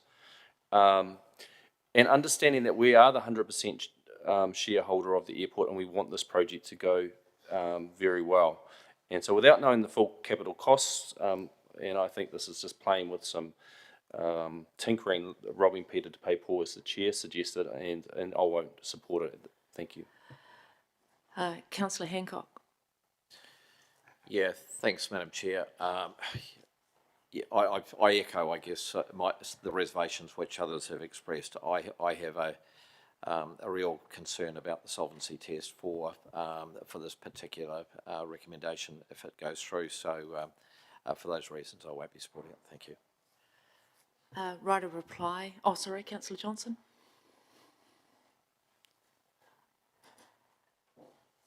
Sorry, Chair, I was just thinking. Look, I think on balance, I'm not going to support this. You know, I've been an advocate for the dividend, but ultimately, if the money isn't there and we require the airport to produce it, you know, where is it coming from? They're going to borrow to pay the dividend? I just can't see that this is in our interests as the shareholder. So, you know, whilst I'm a big fan of the dividend, believe me, I can't think that this will be benefit. If they actually get into a position where they don't have the money to pay it, where is this money coming from? So I understand Councillor Barrett's thinking, I suppose, but I think it will be counterproductive for what we want to achieve in the long term. Councillor Mickelard. Oh, thank you, Madam Chair. I was actually jumping in the line to just comment what Councillor Johnson and Councillor Dennison have alluded to early on. Look, I understand where the mover is coming from and the thinking behind this recommendation or this amendment or recommendation, but I won't be supporting this. I mean, it feels like given the current developments happening at Palmerston North Airport, and we're talking about a regional strategic asset. And just like Madam Chair, you mentioned earlier on that this is like robbing Peter to pay Paul. It's counterproductive. We're actually stealing from one hand and trying to get it back from the other hand. And I just feel like the numbers also are arbitrary. And where are we going to get the money? Like Councillor Johnson asked, if they don't have the money, how are they going to pay for it? What, borrow money to pay for a dividend? And we've had many discussions around this as well in the past, and where actually it was alluded in one of those meetings that the airport should actually borrow money to pay for a dividend, and that's not just feasible for us personally. And it's too early for this. Let's wait and see how the development's gonna let's see the development around the airport happen first, and then we can actually talk about this when we actually start making profit. And so I'll just leave it at that, but I just want to jump in to say it's too early for this. The numbers are arbitrary, and it's basically what you said, robbing Peter to pay Paul, and I won't be supporting this. Thank you. I've had 3 against. Is anyone for it? Councillor Wood. I was hoping I was going to follow on from Councillor Meehan, but I see he's come out of the queue, so that's right. I'll just say a few things. It is not robbing Peter to pay Paul, and that has been said in this chamber a number of times. What if we didn't have an airport company and it operated solely in-house? Well, then any profit from the airport company goes directly into the operations of council. So it is not robbing Peter to pay Paul. Is it expecting a return from the asset that our ratepayers own? And I'm sick of that argument because it just doesn't wash with the reality of what we're dealing with, certainly in my opinion. So what are we talking about here? We're talking about the actual cash flows of the airport. Is that what we've seen in this financial year is actually earnings before interest, tax, depreciation, amortisation, valuation, investment properties. They made $7.5 million. They were millions of dollars ahead of their statement of expectation. They've expressed that because of the vesting of Airport Drive, there was a $5 million effectively decrease that came as a cause of that as a one-off expense. But what Councillor Barrett has said is quite right.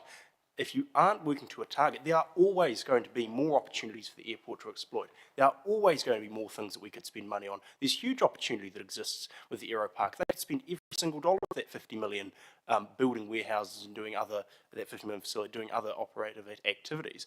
If we don't make it clear that our expectation is that we actually expect a return for owning this asset, then what's the point in owning the asset?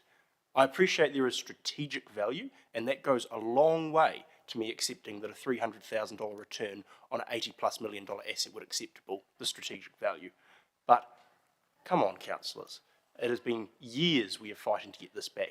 Almost every other regional airport in the country that is owned by a council is paying a dividend in return to our community. It is the airport company, not the airport not-for-profit charitable trust.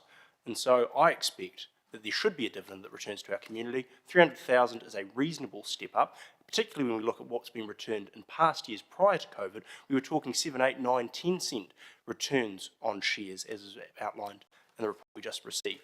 So to be receiving 2 cent return on our ownership is simply not enough.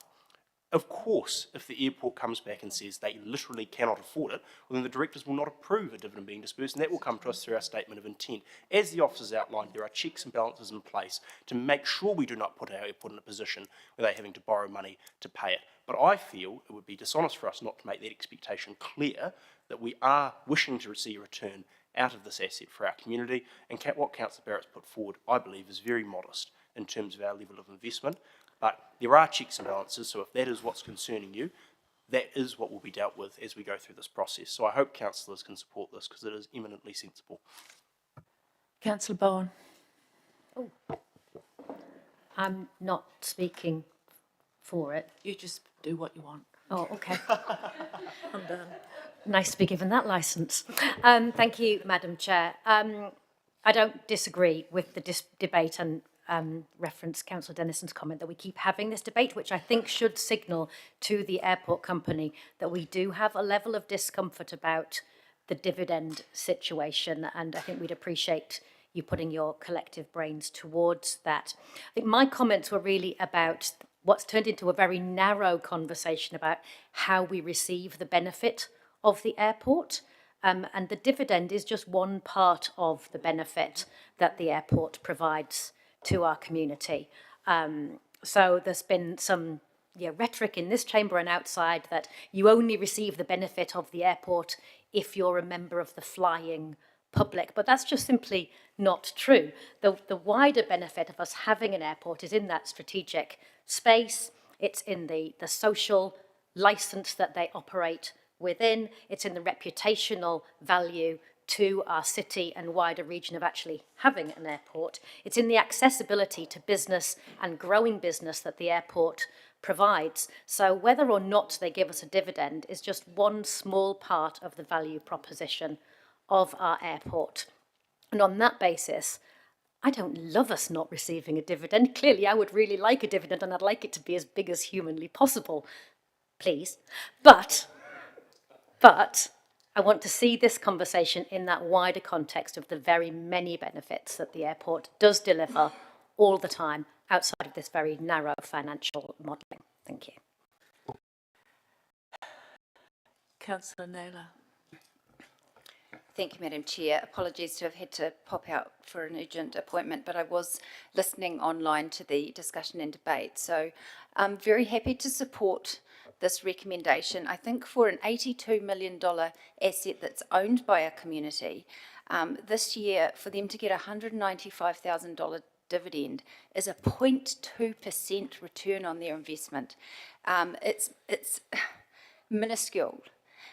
Yes, it's one part of the benefit of the airport, but it's actually the part of the benefit of the airport that's actually really important to our ratepayers right now, when the cost of living is an issue and rates are increasing. And any loss, any reduction in dividend, we've had 4 years of zero dividend, followed by a 1 year of 195. That was when the previous the forecast for the dividends was well over $1 million back in the 18 to 28 long-term plan projections. So I agree with Councillor Wood, this is very moderate. If the financial performance of the airport is so marginal that they cannot do this, then I think we've got bigger issues and bigger concerns to worry about. And just listening to the discussion about the terminal development plan, I am concerned about the things that are being added to that, and the fact that it is likely to be more than the $40 million. I've expressed previously, I have real concerns around that level of investment and the perhaps lack of appropriateness of that at this time.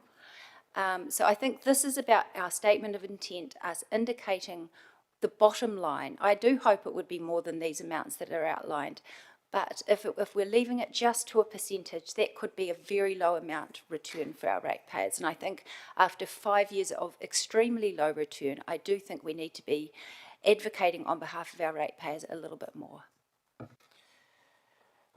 Finally, councillor Arnott.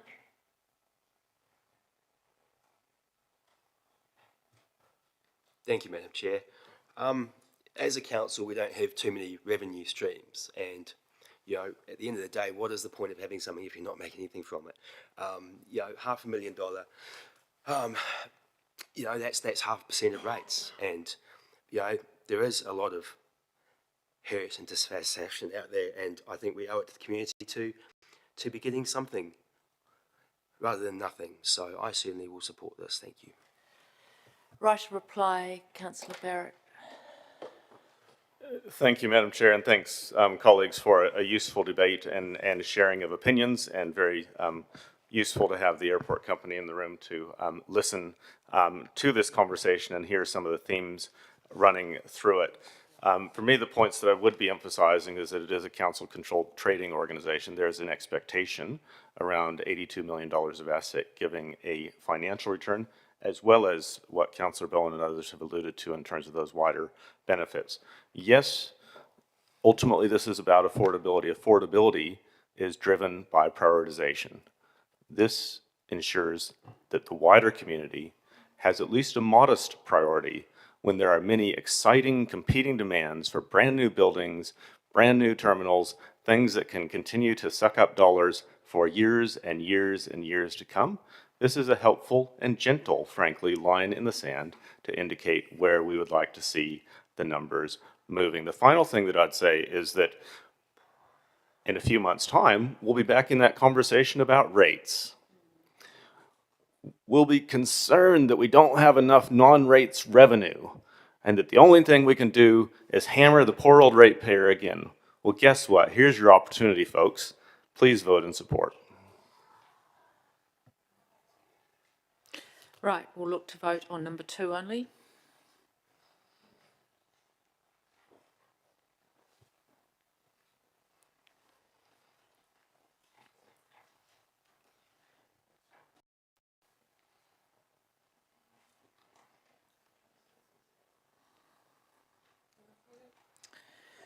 That is passed 8 votes for and 7 votes against. We can just look at that. Can we look at the display of that, please? Can you look at the display? Oh, sorry.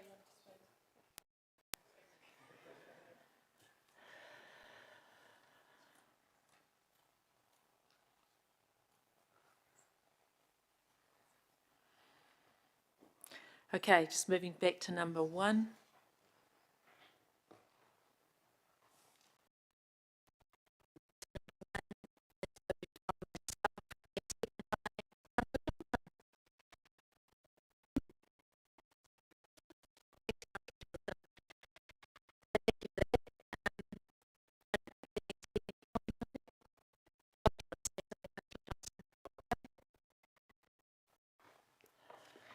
Sorry, I do just have a short comment.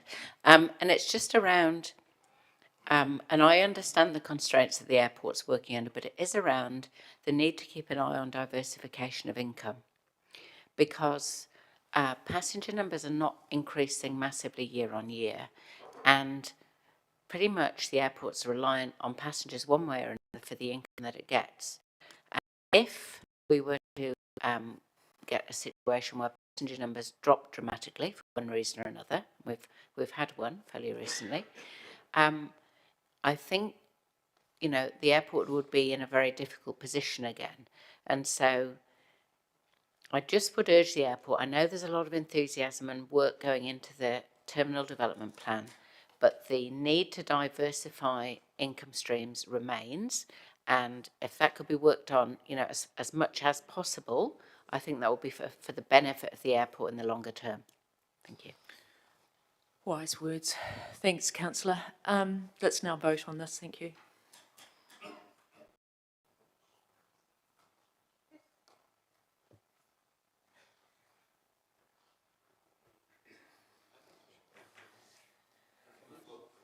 Nope. No. Right. That is passed 15 votes for and none against. We're now going to have, because thank you very much for the airport. Thank you very much, guys. CEDA has waited all day for this, so they're going to have their item, which is page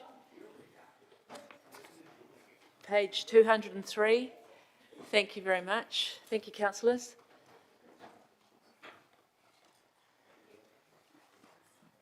Thank you very much, Katie, Jerry and Jackie, and nice to see you, David. Right, when you're ready, David. Oh, sorry, Jerry. Thank you, Madam Chair.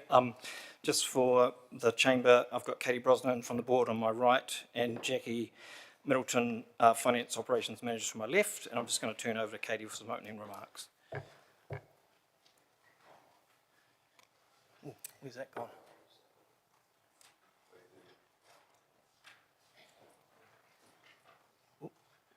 Tēnā koutou katoa. Thank you, Madam Chair and elected members, for the opportunity for CEDA to present our annual report for 2023-2024 year. Firstly, I'd like to table an apology from our board chair. Speak into the mic, Katie. Sorry. I'd like to table an apology for our board chair, Bobby O'Fee, who can't be with us today. Just wait for the presentation. They're just trying to sort out. Can you go sort out the presentation?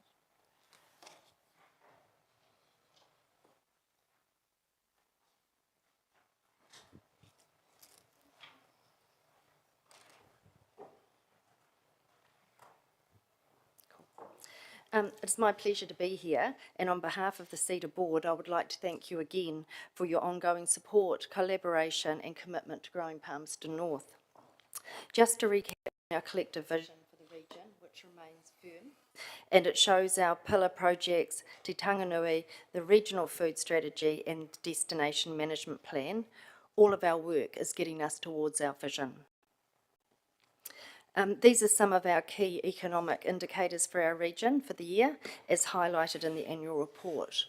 You will be aware we've been seeing the cooling of our key economic indicators after what has been some of the strongest years on record. While the economy remains a little soft, with a decline in spending and levels of investment, we are starting to see glimmers of a better 2025 ahead. It's times like this, when we see the dips and bumps, that we must remain laser focused on the long-term opportunities and projects to future-proof our region. With every climb, there's going to be a fall, but we do know that we have the resilience to recover strongly thanks to our diverse economy, key pillar projects and strong growth trajectory. Our region's resilience and diversity of sectors have set us up well, so the impacts of global and national economic challenges haven't impacted us as significantly as some of our counterparts across New Zealand. Reflecting on the strong economic trajectory we've experienced in recent years, our 5-year GDP was up 12.5% compared to that of New Zealand. That was up 10.3%. I will now hand over to Jerry, who will talk through some of the highlights and key outcomes from the past year. Tēnā koutou katoa. Thank you, Madam Chair and elected members. It's good to be here again today to present to you. Just some highlights for the year first. So our work's very broad and varied, and I'd like to report that in the last financial year we achieved 100% of our Statement of Intent performance outcomes, which we're really delighted about. I want to talk about 2 or 3 key areas from this slide, just to give you a couple of key measures for our performance for the year. First of all, our business engagements are well up on the previous year, so we've been getting out there and talking to businesses and through a lot of different engagements, regional business partnership through to CEO engagements and leadership team around the region and the city. We've been able to award significant funds through external funds like the Callaghan Innovation Grant, MB Capability Development Funds, and supporting businesses through the Regional Business Partnership progress. And thirdly, we've put out significant numbers of media and also racked up about 1.3 million digital impressions over the last financial year, and been working really hard in our talent and attraction campaigns to promote the region and its businesses. I just want to give some highlights on our 3 key projects. So these are the 3 pillar projects in the economic development sense that we work on for the city and the district. So Te Iwi Tanganui is going really, really well. I think one of the key outcomes for this last financial year is appointing Robbie Woods as the Program Director for Te Iwi Tanganui. It's certainly lifted the level of that conversation to a new space. We tracked 8 inward investment opportunities across that project in the last financial year and have done 13 pretty key advocacy and engagement events to profile where this project's sitting at. Secondly, the Manawatu Regional Food Strategy has really started to hit its straps in the last financial year. Of course, the first thing we had to do was get it finished, and so we got that completed middle of 2023-24. And then we've been doing some really, really cool projects. One that's been getting a lot of media that was commenced in the 23-24 year and rolled out this year is the land diversification, which I think is a good example of using existing resource in one of our partner councils and turning that into a new use, which has produced an online mapping tool, and the successful delivery of the Beaumar i Tipu Agri Summit, which was held for the first time in Christchurch, Palmerston North in June of the end of the last financial year. Finally, the Destination Management Plan, that's been going really, really well. It's a big piece of work that was done 3 or 4 years ago, and that's been producing some really good outcomes for us. And you've got to remember that a lot of this is about 2 things. One is creating a vibe and promoting the region through the Manawatu NZ website, but also working on key projects like Te Apiti and the recently launched Manawatu Garden Festival. Just quickly, just to run through some quick financials. CEDA's financial position to the year end saw a surplus of $44,000 against a budgeted deficit of $78,000. Just so you know what those variances were, we got some additional government funding for a couple of key projects, Hiara Kotahi, Hiara Korero project, the Regional Events Fund, and an increase in the Regional Business Partners Program funding from IMBI. Other variances included expenses related to Te Tanganui with the appointment of the new Program Director role and staff vacancies which we held over the year, but I'm happy to say that we now have a full team in place, which is fantastic. So that's a year in summary, and really happy to take questions. Thank you. Standing between lunch and everyone. Right, thank you very much. Councillor Johnson to start. Thanks, Madam Chair. I wouldn't want you to feel that you weren't being asked any questions because we were all heading out the door. Just in terms of the inward investment, where you've said 8 Te Tanganui inward investment opportunities identified, presumably are they all being worked on? Have any of those been able to be converted into more than an opportunity, if you know what I mean? I'll give the example of ADA as a project that was finished, the Australian Defence Apparel, in the financial year, so they went into their space, I think, in that financial year. That was a project that was started in 2018. So these are long-running projects which take time to go through conversations. So we've got some live ones, we've got some that are codependent on progress of other key parts of the project. So, for example, the KiwiRail Freight Hub or the Ring Road, or what might happen in terms of the future development strategy and the staged land release. So some of these may well bear fruit pretty quickly, but others might take up to a decade to come to fruition. Okay, so if you were to, I know this is only the annual report, but if you were to take maybe a 5-year look back, what's roughly the level of inward investment that you've been able to confirm, say, over the last 5 years? So the one I can, there's the ADA piece of work was we did some searching through with the council. That's in terms of what its ticketed value was at the consenting stage was around about 9 million, but that would have certainly gone forward. Some of these other projects we're talking about, we've got a workshop actually this Friday. Now this is talking about last year's report, but that project has got the potential to be multiple billions of dollars, and because of the sector it sits in, it's likely to be aligned to fast-track legislation, so it could move quite quickly.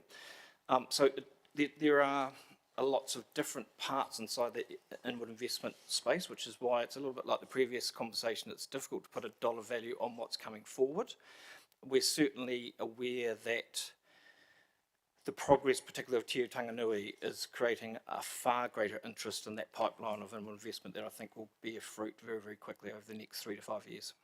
Okay, thank you. Councillor Bowen. Thank you, Madam Chair. Thanks, guys, for bearing with all morning. A few questions. Jerry, you mentioned the destination management plan is now, 3-4 years old. Is there a plan to review that, or what's the shelf life on that? Yeah, I think it might actually be 2021, 22. Yeah, so 2021, 22, I think I might have been a bit previous with my 3 to 4 years. My maths is not great. But look, we do look at that and review the outcomes in terms of what we're chasing in terms of what comes out of that. I think one of the interesting things about that piece of work, very, very well funded post-COVID in terms of a government investment in doing a plan, but it's left to the partners, particularly regionally, to help put that onto the table, and that includes councils, private investment. I mean, Te Apiti is a classic. I think there's 18 projects inside that piece of work, and I think we've got probably 2 or 3 of those that have got live conversations going on at the moment. So I sit on a subgroup that reports to the governance group, which looks at our operational part. There are a lot of really cool things going on, particularly in the farming sector around sort of, I guess you call them side hustles, where people are looking to do new things with their farming facilities to potentially turn them into tourism events or tourism facilities. So there's a lot of those smaller things going on. And then, of course, thirdly, there's some live conversations going on at the moment around potential hotel and motel developments in the city and the district. So they're all related and key outcomes of the destination management plan as well. Great. That does link to it. I saw on your slide 2 hotel opportunities. Are you able to say a little bit more about that? No. I can a little bit. Look, they're related to our signalling that the statement of expectation for the next year, or for this year, was going to have the centre of the city and the district as key outcomes. And we'd already been having conversations with a couple of key organisations who are looking to do hotels. What we did do at the end of the last financial year is had the report done by Fantail Advisory, which is an advisory outfit out of Wellington, which is New Zealand's preeminent hotel advisory group. They did a in-city and in-region visit, and they produced a report for us which talked about 3 key nodes where potentially hotels and motels could happen. It's complicated because you need a landowner, a developer, a manager, an investor, all those sorts of things in it. So they're complicated conversations, but we are moving those ahead, I think, pretty well. Excellent. Which does link to my next question, which I think is related to Councillor Johnson's, about conversion rates, where we have conversations about inward investment in whatever package. Do you track your conversion rate on those conversations? 100% we track them. We don't have a 100% conversion rate, but we have last year launched our new CRM called Matapuna, which we track for this very reason, where our leads come from, where they are in the investment chain, what we've invested in terms of time, where they land, whether they're parked, still in an active conversation or landed. So that we put into play. I think we put Matapuna into our vernacular in about February, March of this last year, or this current year. So we will be able to report on all of those for every single imminent investment lead that comes to us. That's brilliant. And last question, promise. The Manawatu Garden Festival just seemed a bit random in the scheme of everything you're doing. What's CEDA's role in events, and why are you doing a garden festival? So I'll talk a little bit, you might hand over to Jackie. Look, we're having a live conversation at the moment around how we think that event space could be better coordinated. There's some fantastic people doing some fantastic work, but I think how it links up is still something that we'd like to investigate a little bit. In terms of the garden festival, Kia ora everyone. I think it's more in relation to that tourism operator support, into the tourism operator support work that we do as part of our regional tourism organisation function. So that's about sort of like helping with that vibrancy of the city. So not so much event specific, but more supporting tourism operators to expand their offerings, so to make the region a more attractive place to come to. That makes sense. Thank you. Thanks all, Madam Chair. I've got one question. So the Manawatu Regional Food Strategy is completed in launched. What's one key output that you got out of it that you're really proud of, that you can brag about? Well, without question, it's the Itabu Agri Summit. And when I inadvertently talked about Christchurch earlier, it's because we took it from Christchurch. That was an event that traditionally been run in Christchurch. We brought it to the region with Bomar, which is the Christchurch-based company that ran it, and it's now going forward as a locally owned through Food HQ event, which is going to be in the city again next May. So I think that's a fantastic outcome for us in terms of our historical product in this space. I think was quite expensive, so we had to come up with a new model which was good value for ratepayer money, and I think this fits that bill quite spectacularly. And I'm actually on the advisory group for the upcoming one, and I think it's looking really sharp, so we're really proud of that. So I still actually don't even know what you just said. So is it a what? One of my friends at Massey refers to it as the eminent non-academic Agri Summit for New Zealand. So it's a summit? Yeah, it's a conference, for Okay, want of a thank better you. word. Yeah. Okay, thank you. Okay, great. Okay, no other questions? Okay, thank you very much. We'll look to the recommendation. Thank you very much. That the committee received the CEDA annual report for 2023-2024. That's a wrong date in there. You've got 34. Moved by myself and seconded by the Deputy Mayor.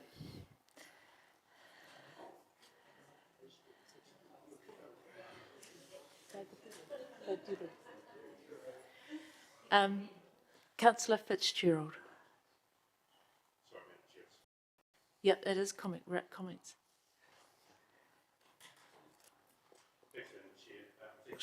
Thanks, Madam Chair. Thanks, Jerry, Katie and Jackie. Other than being quite impressed with your highlights for the year, to end up with a $48,000 surplus on top of a $78,000 budgeted deficit needs to be congratulated, so congratulations. I haven't got you, Councillor Bowen, but yeah, Councillor Bowen. I've just appeared. Thank you, Madam Chair. Thank you, CEDA. I think that's a really impressive look back across the year. I think what speaks to me is the diversity of activity that you've got going on under those key pillars. So just taking a really creative and flexible approach to what might have legs in those areas and being prepared to get out there and do some work on behalf of the city. And I just recognise that quite a lot of that goes on behind the scenes. Yes, some of your work is locally with local businesses and they do see it, but so much of it is behind the scenes in firing up some of that media commentary that you talked about and getting us into the conversations that we need to be in nationally and internationally to drive that inward investment. So just thanks for the work you do and the heart that you do it with. And just to finish off, thank you very much for all the work you do. I think your tables and the way you're presenting it is very, very clear now, so we can see everything that's going on. So thank you very much for the clearness of your reporting. It is very, very clear to see what's going on. So thank you very much. We do appreciate it. So thank you. We'll look to vote, everyone.